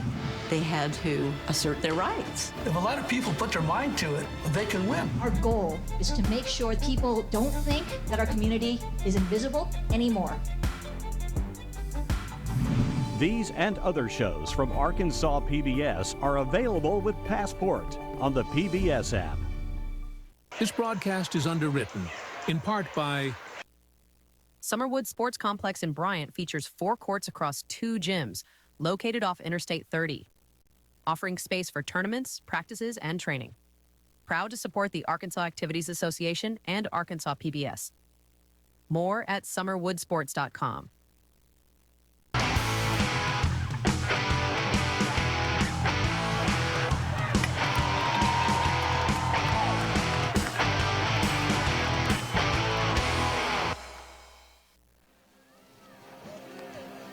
Can you believe it? It's the top of the 7th, and we still don't have a run, Josh. It's 0-0, but it's been Aiden Jones's game, and he's back out for the top of the 7th.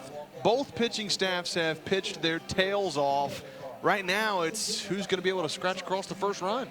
Yeah, and Jones has just been in such command of the pace of the game that why would you want to go to anybody else, right? I mean, he's been the conductor. He's at 62 pitches, so he's totally fine.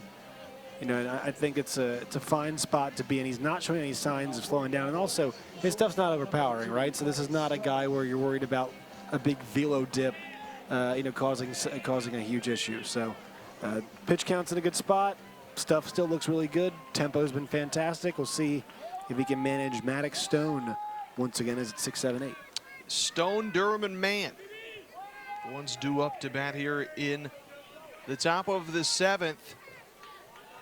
And now that we're in the 7th inning, the new video review rule, first time this year in actually history. Ground ball to third base. Nice job from Brown. His throw is good. 5-3 on the putout to begin the top of the 7th. But Arkansas was kind of the guinea pig state to try out this new video review.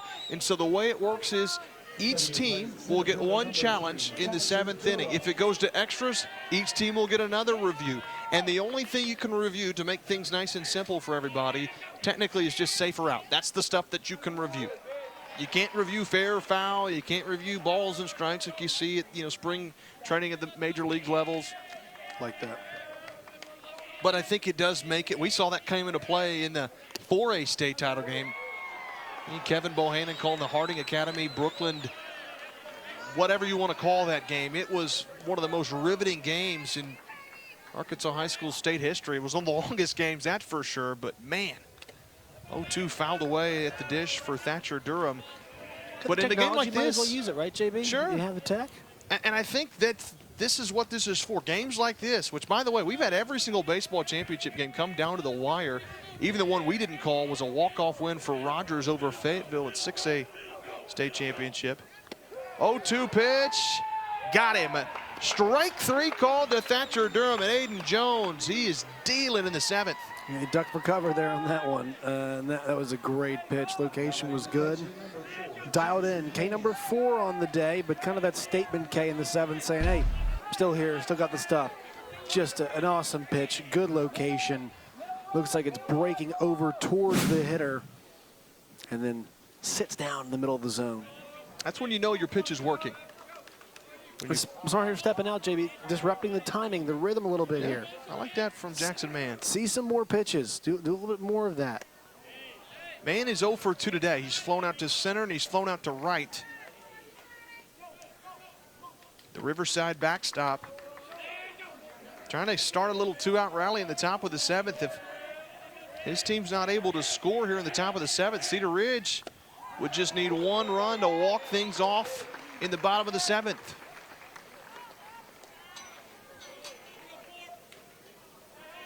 But man, what have we deserved, or what have we done to deserve such great baseball championships? They've all come down to the wire. JB, I've caught a lot of bad baseball games, so I'm going to say I earned this one. With all the bad baseball I've called before. So that's right. Speak for yourself. I've earned it. Earned a compelling finish. Well, we're glad you're with us, Josh. Glad to be here, man. It's always nice to call games with you, especially tight ones like this. Last state championship game, too. That's right. Pitching performances have been sublime.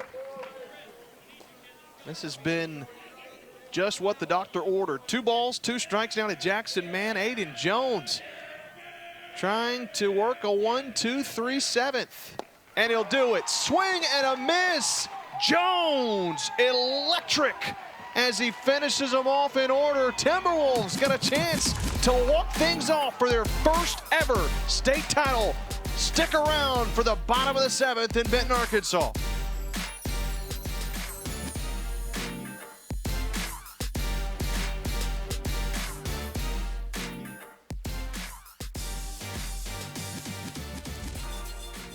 This month on Arkansas PBS. I must face the fact that nothing will ever come of my writing. I had opportunities, squandered them. Let's get you inside. If you're looking for us to take her in, the answer's no. You are about to take your vows. Do you feel ready? Her voice catapulted her to stardom. She seduced the world. But for Julie Andrews, fame was overwhelming. Who is ever prepared for something like that? Only on Arkansas PBS. This broadcast is underwritten, in part by Everett Buick GMC provides vehicles to Arkansas families and supports local organizations. Community involvement has been part of our story for generations. Proud to support the Arkansas Activities Association and Arkansas PBS Sports. More at everettbgmc.com.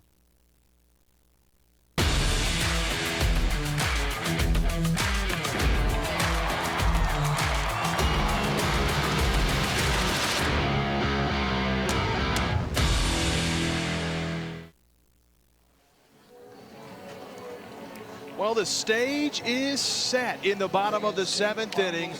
Cedar Ridge, Riverside, both looking for their first ever state championship. That's what's at stake, and the Timberwolves have a chance to do it here in the bottom of the 7th inning against Bryce Smith. They just need one.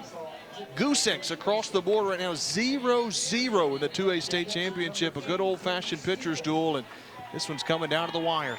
Yep, either side going to need to do something relatively dramatic to get a state championship here.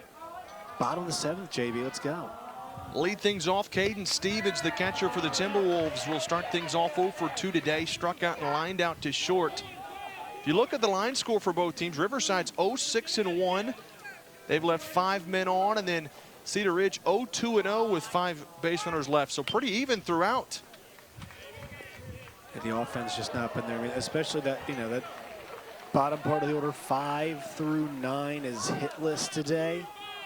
0 for 11 so far. And Kyle Province 0 for 3 and Aiden Jones 0 for 2. So the leadoff men for Cedar Ridge, nothing wrong with it. There's a well-struck ball to the left side. Long throw to first. It's high. He's going to take second base. The throw to get him, and he's out.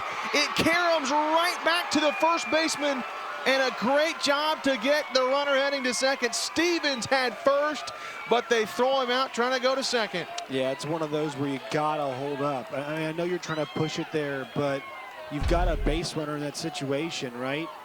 And getting on, I mean, that's a tough. It's a tough play, obviously, but you got to kind of know your surroundings over there at first off of Karam. Right, it goes right back to him. That's a great throw. Now it's not sure how tight it was. The tag I think came from the side there, but man, that's difficult for Cedar Ridge because you get a guy on. Yeah, just can't keep him on. At the very least, you're thinking, got runner at first, nobody out. But that's the way it goes. That one bounced. The throw got over the first baseman's head and went right back, caromed back to the first baseman. So now with one gone, Jace McNeil stands in, fouls it away against Bryce Smith. 0-0 in the bottom of the 7th inning. This one has flown by. Feels like a day Major League Baseball getaway game, right? Both teams got to travel, swing the bats, see who can figure it out. There's a big swing and a miss, off speed from Bryce Smith, and he strikes out Jace McNeil. 2 are gone in the bottom of the 7th. Nice pitch here. That one breaks away from the lefty McNeil. Really difficult pitch to go and grab. And Smith, able to recover after defense. Had a volley, made up for it. So it'll be all up to Lawson Bruce if Cedar Ridge is going to be able to win things in the bottom of the 7th. Riverside and Bryce Smith trying to send things to the 8th. Be our 3rd extra inning state championship for baseball here in the finals. The 6A state title game went to extras. The 4A state title game went to extras, and now this one's flirting with it as well. Cedar Ridge wins could bode well for the other Timberwolves, Minnesota tonight. That's right. Need to win desperately against OKC down 3-1. Well, that's a lot of big sporting matchups going on, right? So much is happening now. I lose track of everything. I don't know how you do what you do. Well, last weekend we had state championships for baseball, softball. We had the NBA playoffs, NHL playoffs. And then also we had the regionals, super regionals for softball, and we had the conference tournaments for baseball. So it was a full docket. And we have got a thriller here in Benton. 0-0 bottom of the 7th. Smith trying not to put a runner aboard. Bruce trying to battle. 3-1 misses inside, and now Cedar Ridge will have the winning run over at first base for the 9-hole hitter Dawson Ingalls. That's a great at-bat right there, because now you're one AB away from turning it over to Province, right? So that's the type of at-bat you want from an 8-9 hitter. Just find a way to do something functional. Guys who are maybe not great pop, natural hitters, whatever, but understand situations.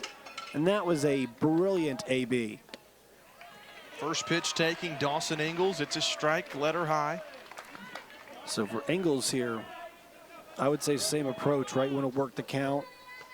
If you get 2 strikes, just hang in there. 0-1. Pull side foul. Now you got to protect. Yep. Smith gets ahead 0-2. That's a great job from Bryce Smith.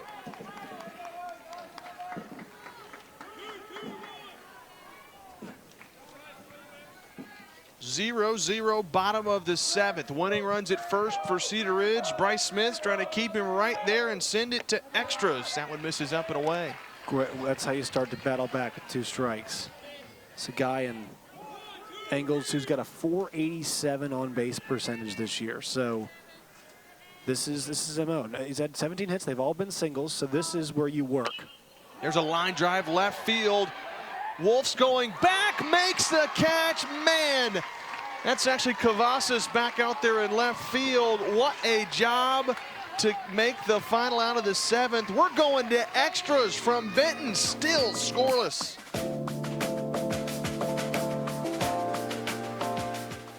This month in Passport on the PBS app. 2 stab wounds. First one's deep. Most likely the fatal blow. We're assuming that whoever killed Glover raised the platform. So who in Brokenwood had a motive for murder? Oh, nearly everyone.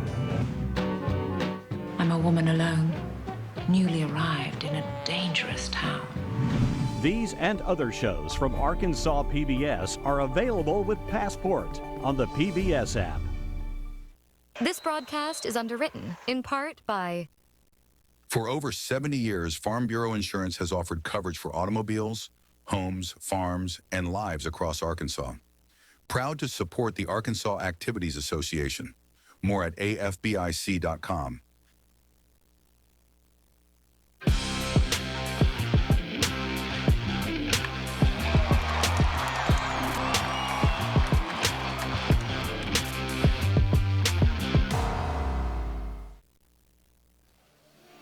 Get all the latest info from Arkansas PBS. Visit myarpbs.org/sign up as we head to the top of the 8th, JB. Boy, it is crazy. State championship games this year have fit the billing. They have come down to the wire. We're glad you're with us. JB Brazil, Josh Neighbors, the 2025 Centennial Bank State Baseball and Softball Championships.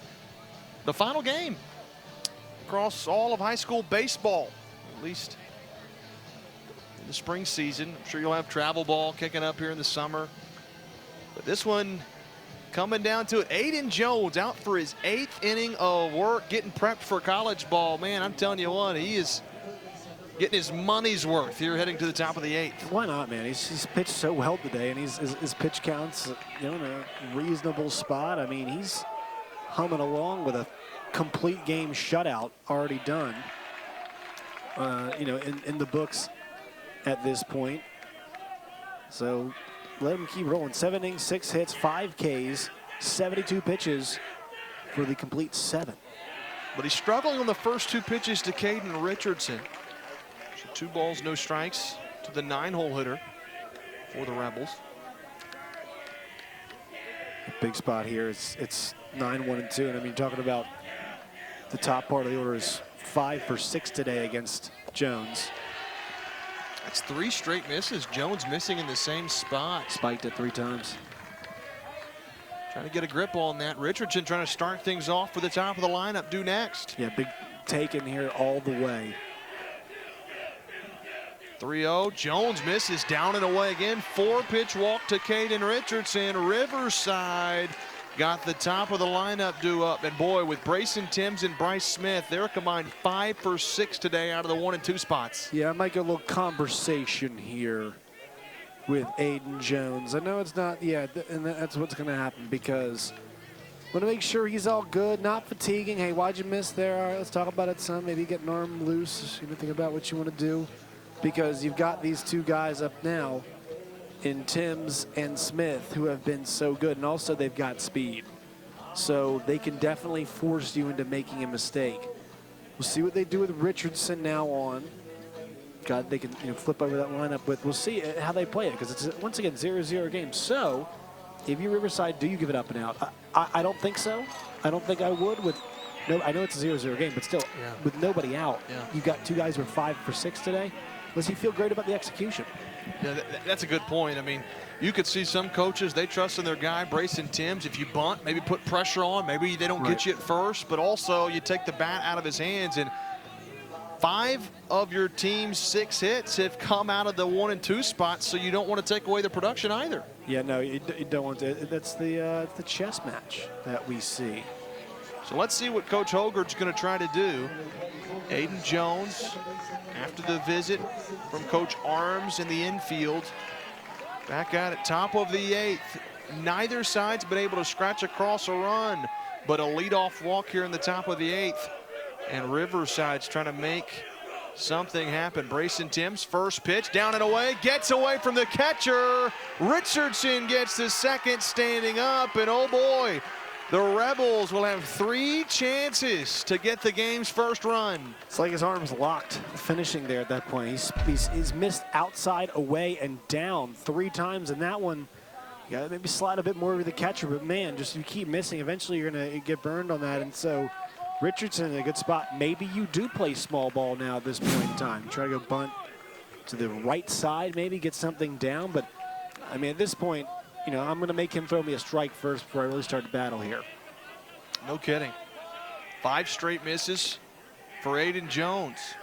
Timms is squaring to bunt. He takes his strike on the outer half, 1-1. And, here's the other school of thought, too. If first base open, you don't want to face Bryce Smith with a runner at second base, but that looks like that's happening anyway. Do you try to maybe potentially work yourself into a force at any base?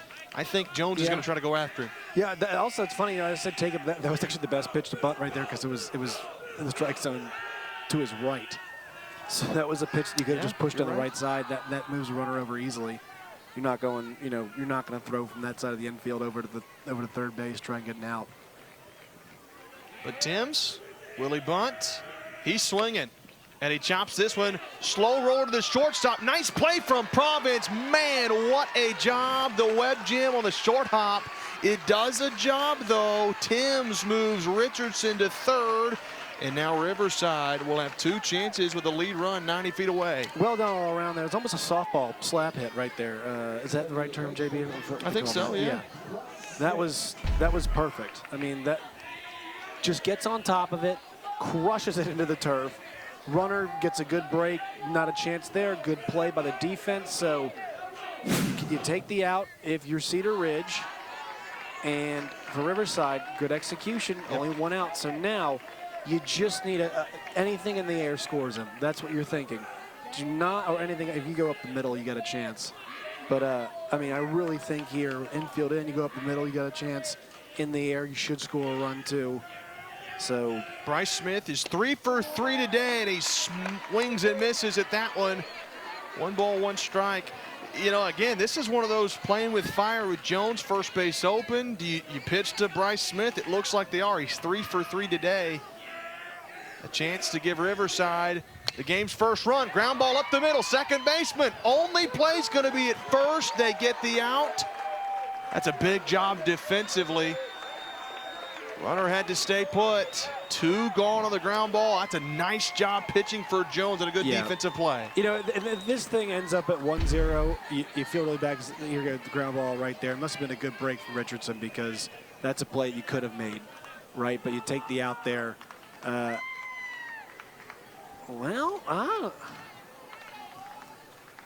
runner stays at third there. So they were able to keep the runner at third. I thought he'd scored. No, that's what I was saying. Good defense, kept him there. I thought he was breaking on that ground ball. Yeah. I'm not sure why you're not sending them, JB. That's what I'm thinking too. It's a 0-0 game. I mean, make them make the play at the plate. That's surprising to me. I know you're giving up a runner at third, but you've barely had anybody at third all day. So now Caden Cavazos will have a chance to give Riverside the lead. You know, we've seen coaches in state championship games roll the dice and try to apply pressure. Coach Hogard and the Riverside Rebels elect to, hey, give it to Cavazos. They think he has a chance to drive him in. That's a lot of trust for your three-hole hitter. He's 0 for 3 today, but boy, trying to come through in a big way. He'll have to do it from behind. We're in the 8th inning. You know, we're in the 8th inning. It's late in the game. I mean, I understand there's a lot in the line, but you got to push the envelope a bit in a scoreless game. With the way you've pitched all day today, and they have barely been able to touch you, not in any consistent way offensively. So I'm rolling the dice there, but that's always me, JB. There's a swing from Cavazos. Base hit to center field. Hogard rolls the dice. He leaves the bat in Cavazos' hands, and a big swing to give the Rebels a 1-0 lead. That's why he's a coach, not just some guy who talks about baseball. There you go. That's the, yeah, it pays off. And it looked like they could have scored the run the other way too, maybe, if they're able to. But man, Cavazos has had a tough day, 0 for 3, and just a nice even swing. And really good execution there. And right now, he is the hero. Excellent job. And it really is unfortunate for Jones, who's been lights out today, that the way he started this inning has cost him late, because I feel like he's pitched pretty well besides that. But, you know, I mean, his complete game was fantastic. This 8th inning has been difficult, but what do you expect, you know, in this far into the game, you're seeing a team for the 4th time through. He's grinding right now.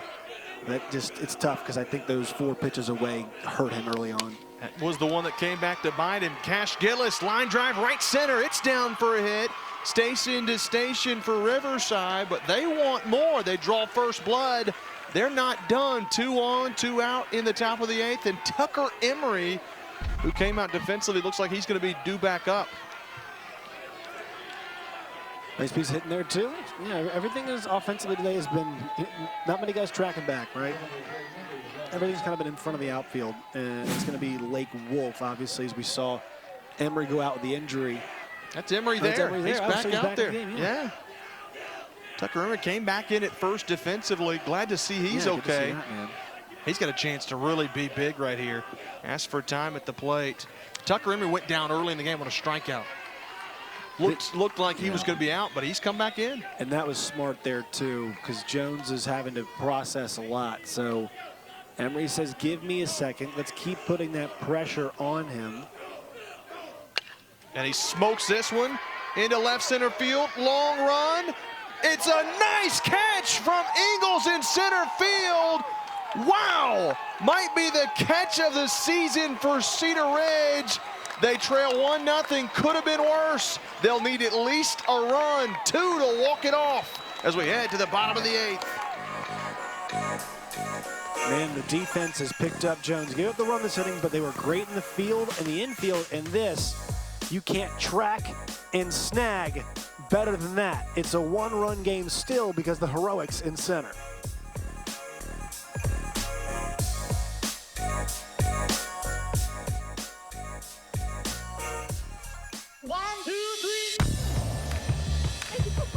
A change is happening. Let the groove take over.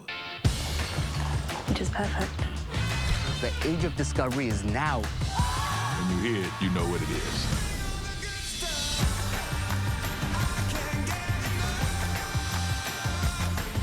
I am quite overwhelmed. It's a joy to be in this world.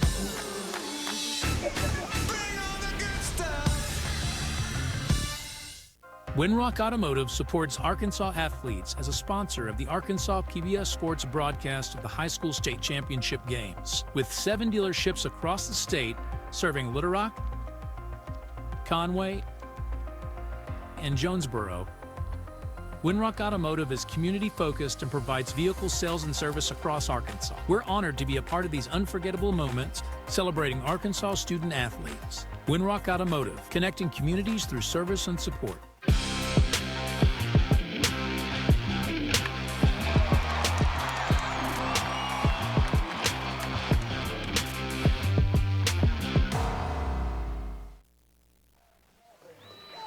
We roll on in extras, bottom of the 8th. Here's what's at stake. it's a first state championship on the line for both teams. Riverside did their part offensively. Some clutch hitting from Caden Cavazos. It'll be Bryce Smith out to pitch the bottom of the 8th. Cedar Ridge, they're going to need at least a run, 2 to win it. They'll have the right guys coming up. Top of the lineup, Kyle Province to get us started. He's just been a touch off. His last at bat was his best of the day. Let's see if he can come correct here. Takes a first hack, fouls it off, 0-1. He likes to be aggressive. I still feel like the better strategy today has been just a pinch of patience, because the rhythm has been the big key for a lot of these pitchers today. Jones has gotten a strong rhythm, but patience helped out last inning, and then also we saw Gillis getting a strong rhythm too. 0-1 pitch, runs up and in, nearly hits Province. All the Timberwolves need is a base runner to apply pressure. Smart way not to wear that one, because he needs a bat in his hands, right? You know, I know having a runner on first would be great, but he's got a chance to do a lot more than that.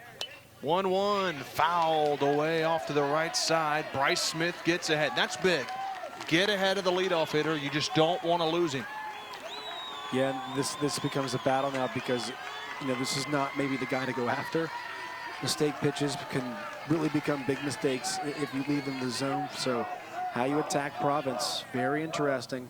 1-2, smokes that to the left side. Foul off the glove of the third baseman Richardson. Man, oh man, with a lot of foul ground out there outside of third. That could have been extras. Yeah, that would have been an absolute killer, right? Because as you mentioned, that is not a very, this is where every ballpark being different, you know, baseball's different that way, right? Every basketball court's the same, but having that much space there, fires off the glove, I mean, that's a double. Another 1-2, up and in with a fastball. Smith going with a heater to run the count even. 2 balls, 2 strikes. This is a Cedar Ridge team that made it to the semis 3 straight years. They lost in 2023, lost in 2024. They finally won the semifinal matchup to make it here. They got work to do here in the 8th. Curveball ripped to the shortstop. Stone, backhand stab, the throw didn't get him. It gets away for the first baseman. Wow, what an attempt from Maddox Stone, but Kyle Province was not going to be denied. Yeah, I mean, all of it just hits it enough into the zone. And what an attempt on the throw. Wouldn't have gotten it, but look at that, just everything he can to fire that one off. Man, that would have been bang, bang.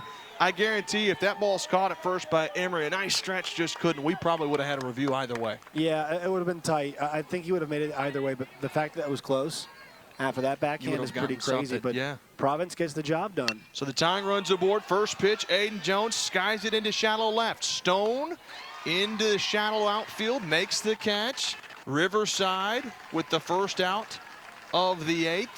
They're 2 outs away from her first ever state title. Just a bit too eager, and that's one of those things. JB, you and I do so much college baseball. We see it there too. You know, you learn, like, that's why the pros, they learn to become professional hitters. Just knowing that, hey, I need to see a good pitch here. I got to do something productive. So I got to see my pitch, and I understand the eagerness. DJ Brown right back to the pitcher. His only play will be at first base. They get the out there. It does move the tying run into scoring position, but Riverside, they're an out away from their first ever state title. Looks like hit and run, right? Because that ball is hit right back to the pitcher.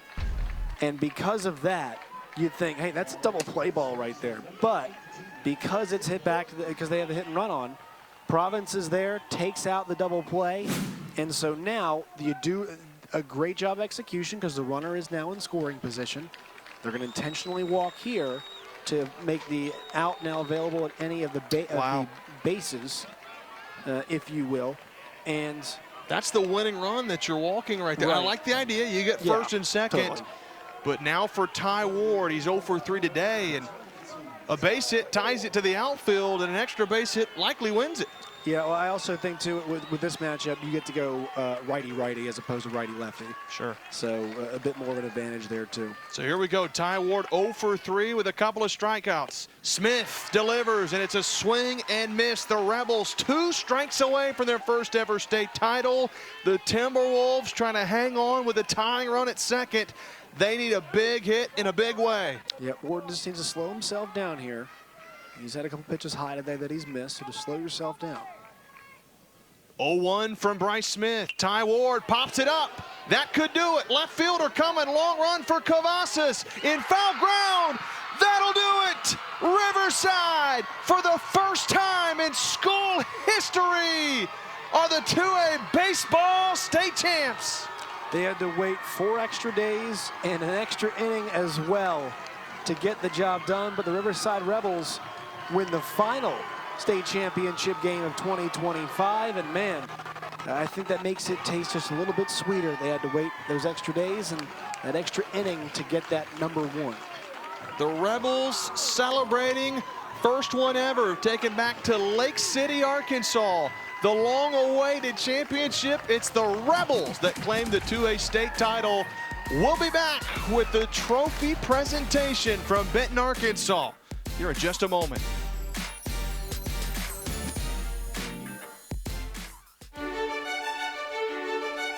My name is Jessica Song. I am the Collaboration and Inclusion Coordinator for Cabot Public Schools, and I was named the 2022 Arkansas Teacher of the Year. And I play roller derby here in Central Arkansas for Rocktown Roller Derby. So important to talk about teamwork. I certainly have that support when I play roller derby, and so we think about that as educators. That collaborative approach to education. Arkansas PBS does such a great job of bringing in our educators in this state to be in programming, to be in professional development, and I think that's really great. Teachers enjoy learning from one another, and you'll see that in the Arkansas Ideas. These are Arkansas educators leading this learning, telling their peers how they were successful or to help them in their growth. When we are supporting kids and empowering them both in their academics, but those social skills, learning to collaborate and work together, we are making for a stronger community. And so Arkansas PBS being in the community, hosting these family days, providing just incredible academic resources for families, that is so important, and families are seeking that. They want to know more. They want to help their children, and to be able to have a place that is in our state to go to for those ideas, to have that website, to get videos or quality programming to be able to provide their students is so important. And I believe Arkansas PBS is making a difference every day. This broadcast is underwritten, in part by Summerwood Sports Complex in Bryant features 4 courts across 2 gyms, located off Interstate 30, offering space for tournaments, practices, and training. Proud to support the Arkansas Activities Association and Arkansas PBS. More at summerwoodsports.com. This broadcast is underwritten, in part by Everett Buick GMC provides vehicles to Arkansas families and supports local organizations. Community involvement has been part of our story for generations. Proud to support the Arkansas Activities Association and Arkansas PBS Sports. More at everettbgmc.com. This broadcast is underwritten, in part by... For over 70 years, Farm Bureau Insurance has offered coverage for automobiles, homes, farms, and lives across Arkansas. Proud to support the Arkansas Activities Association. More at afbic.com.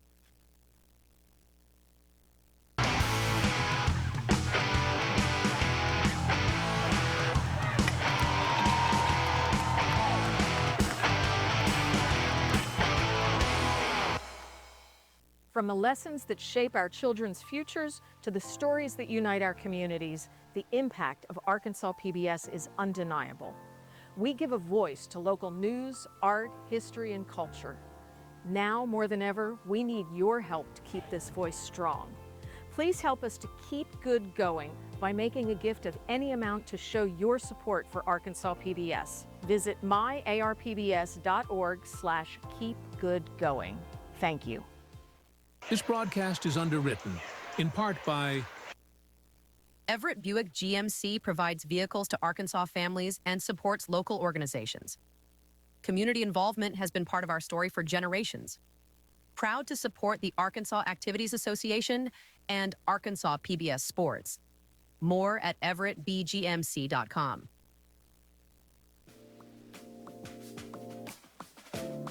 Welcome back to Benton, Arkansas. Riverside, the Rebels, their first ever state title victory as they take home the hardware in Benton, Arkansas. Cedar Ridge, the Timberwolves, the tough luck losers, a pitcher's duel for the ages. And there it is, the trophy presented to Riverside, your 2025 2A baseball state champions in the state of Arkansas. And the Rebels get it done with excellent pitching. Gillis giving way to Bryce Smith.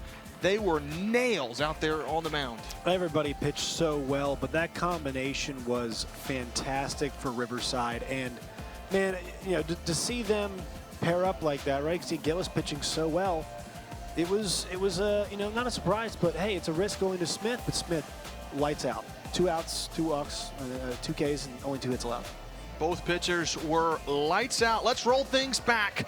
All in the 3rd inning. There wasn't a whole lot of offensive action.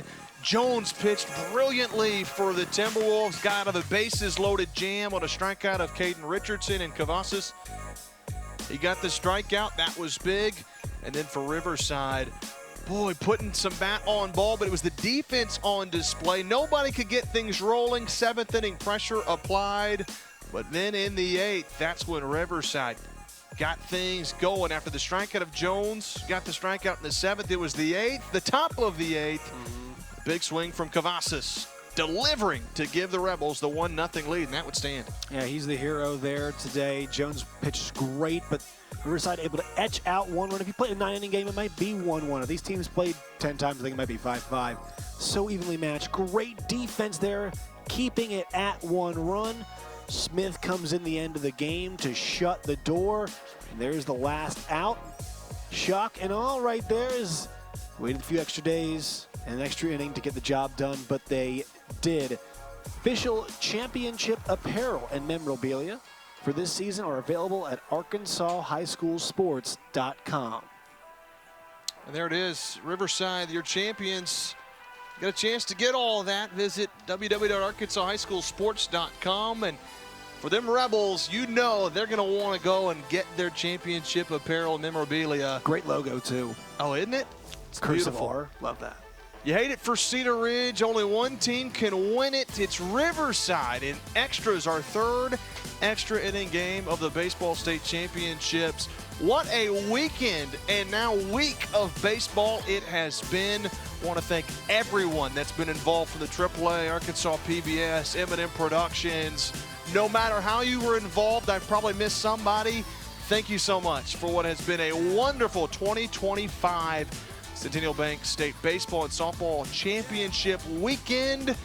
For my partner, Josh Neighbors, and the rest of our wonderful crew, I'm JB Brazil saying so long from Benton. That's a wrap on the 2025 baseball and softball season.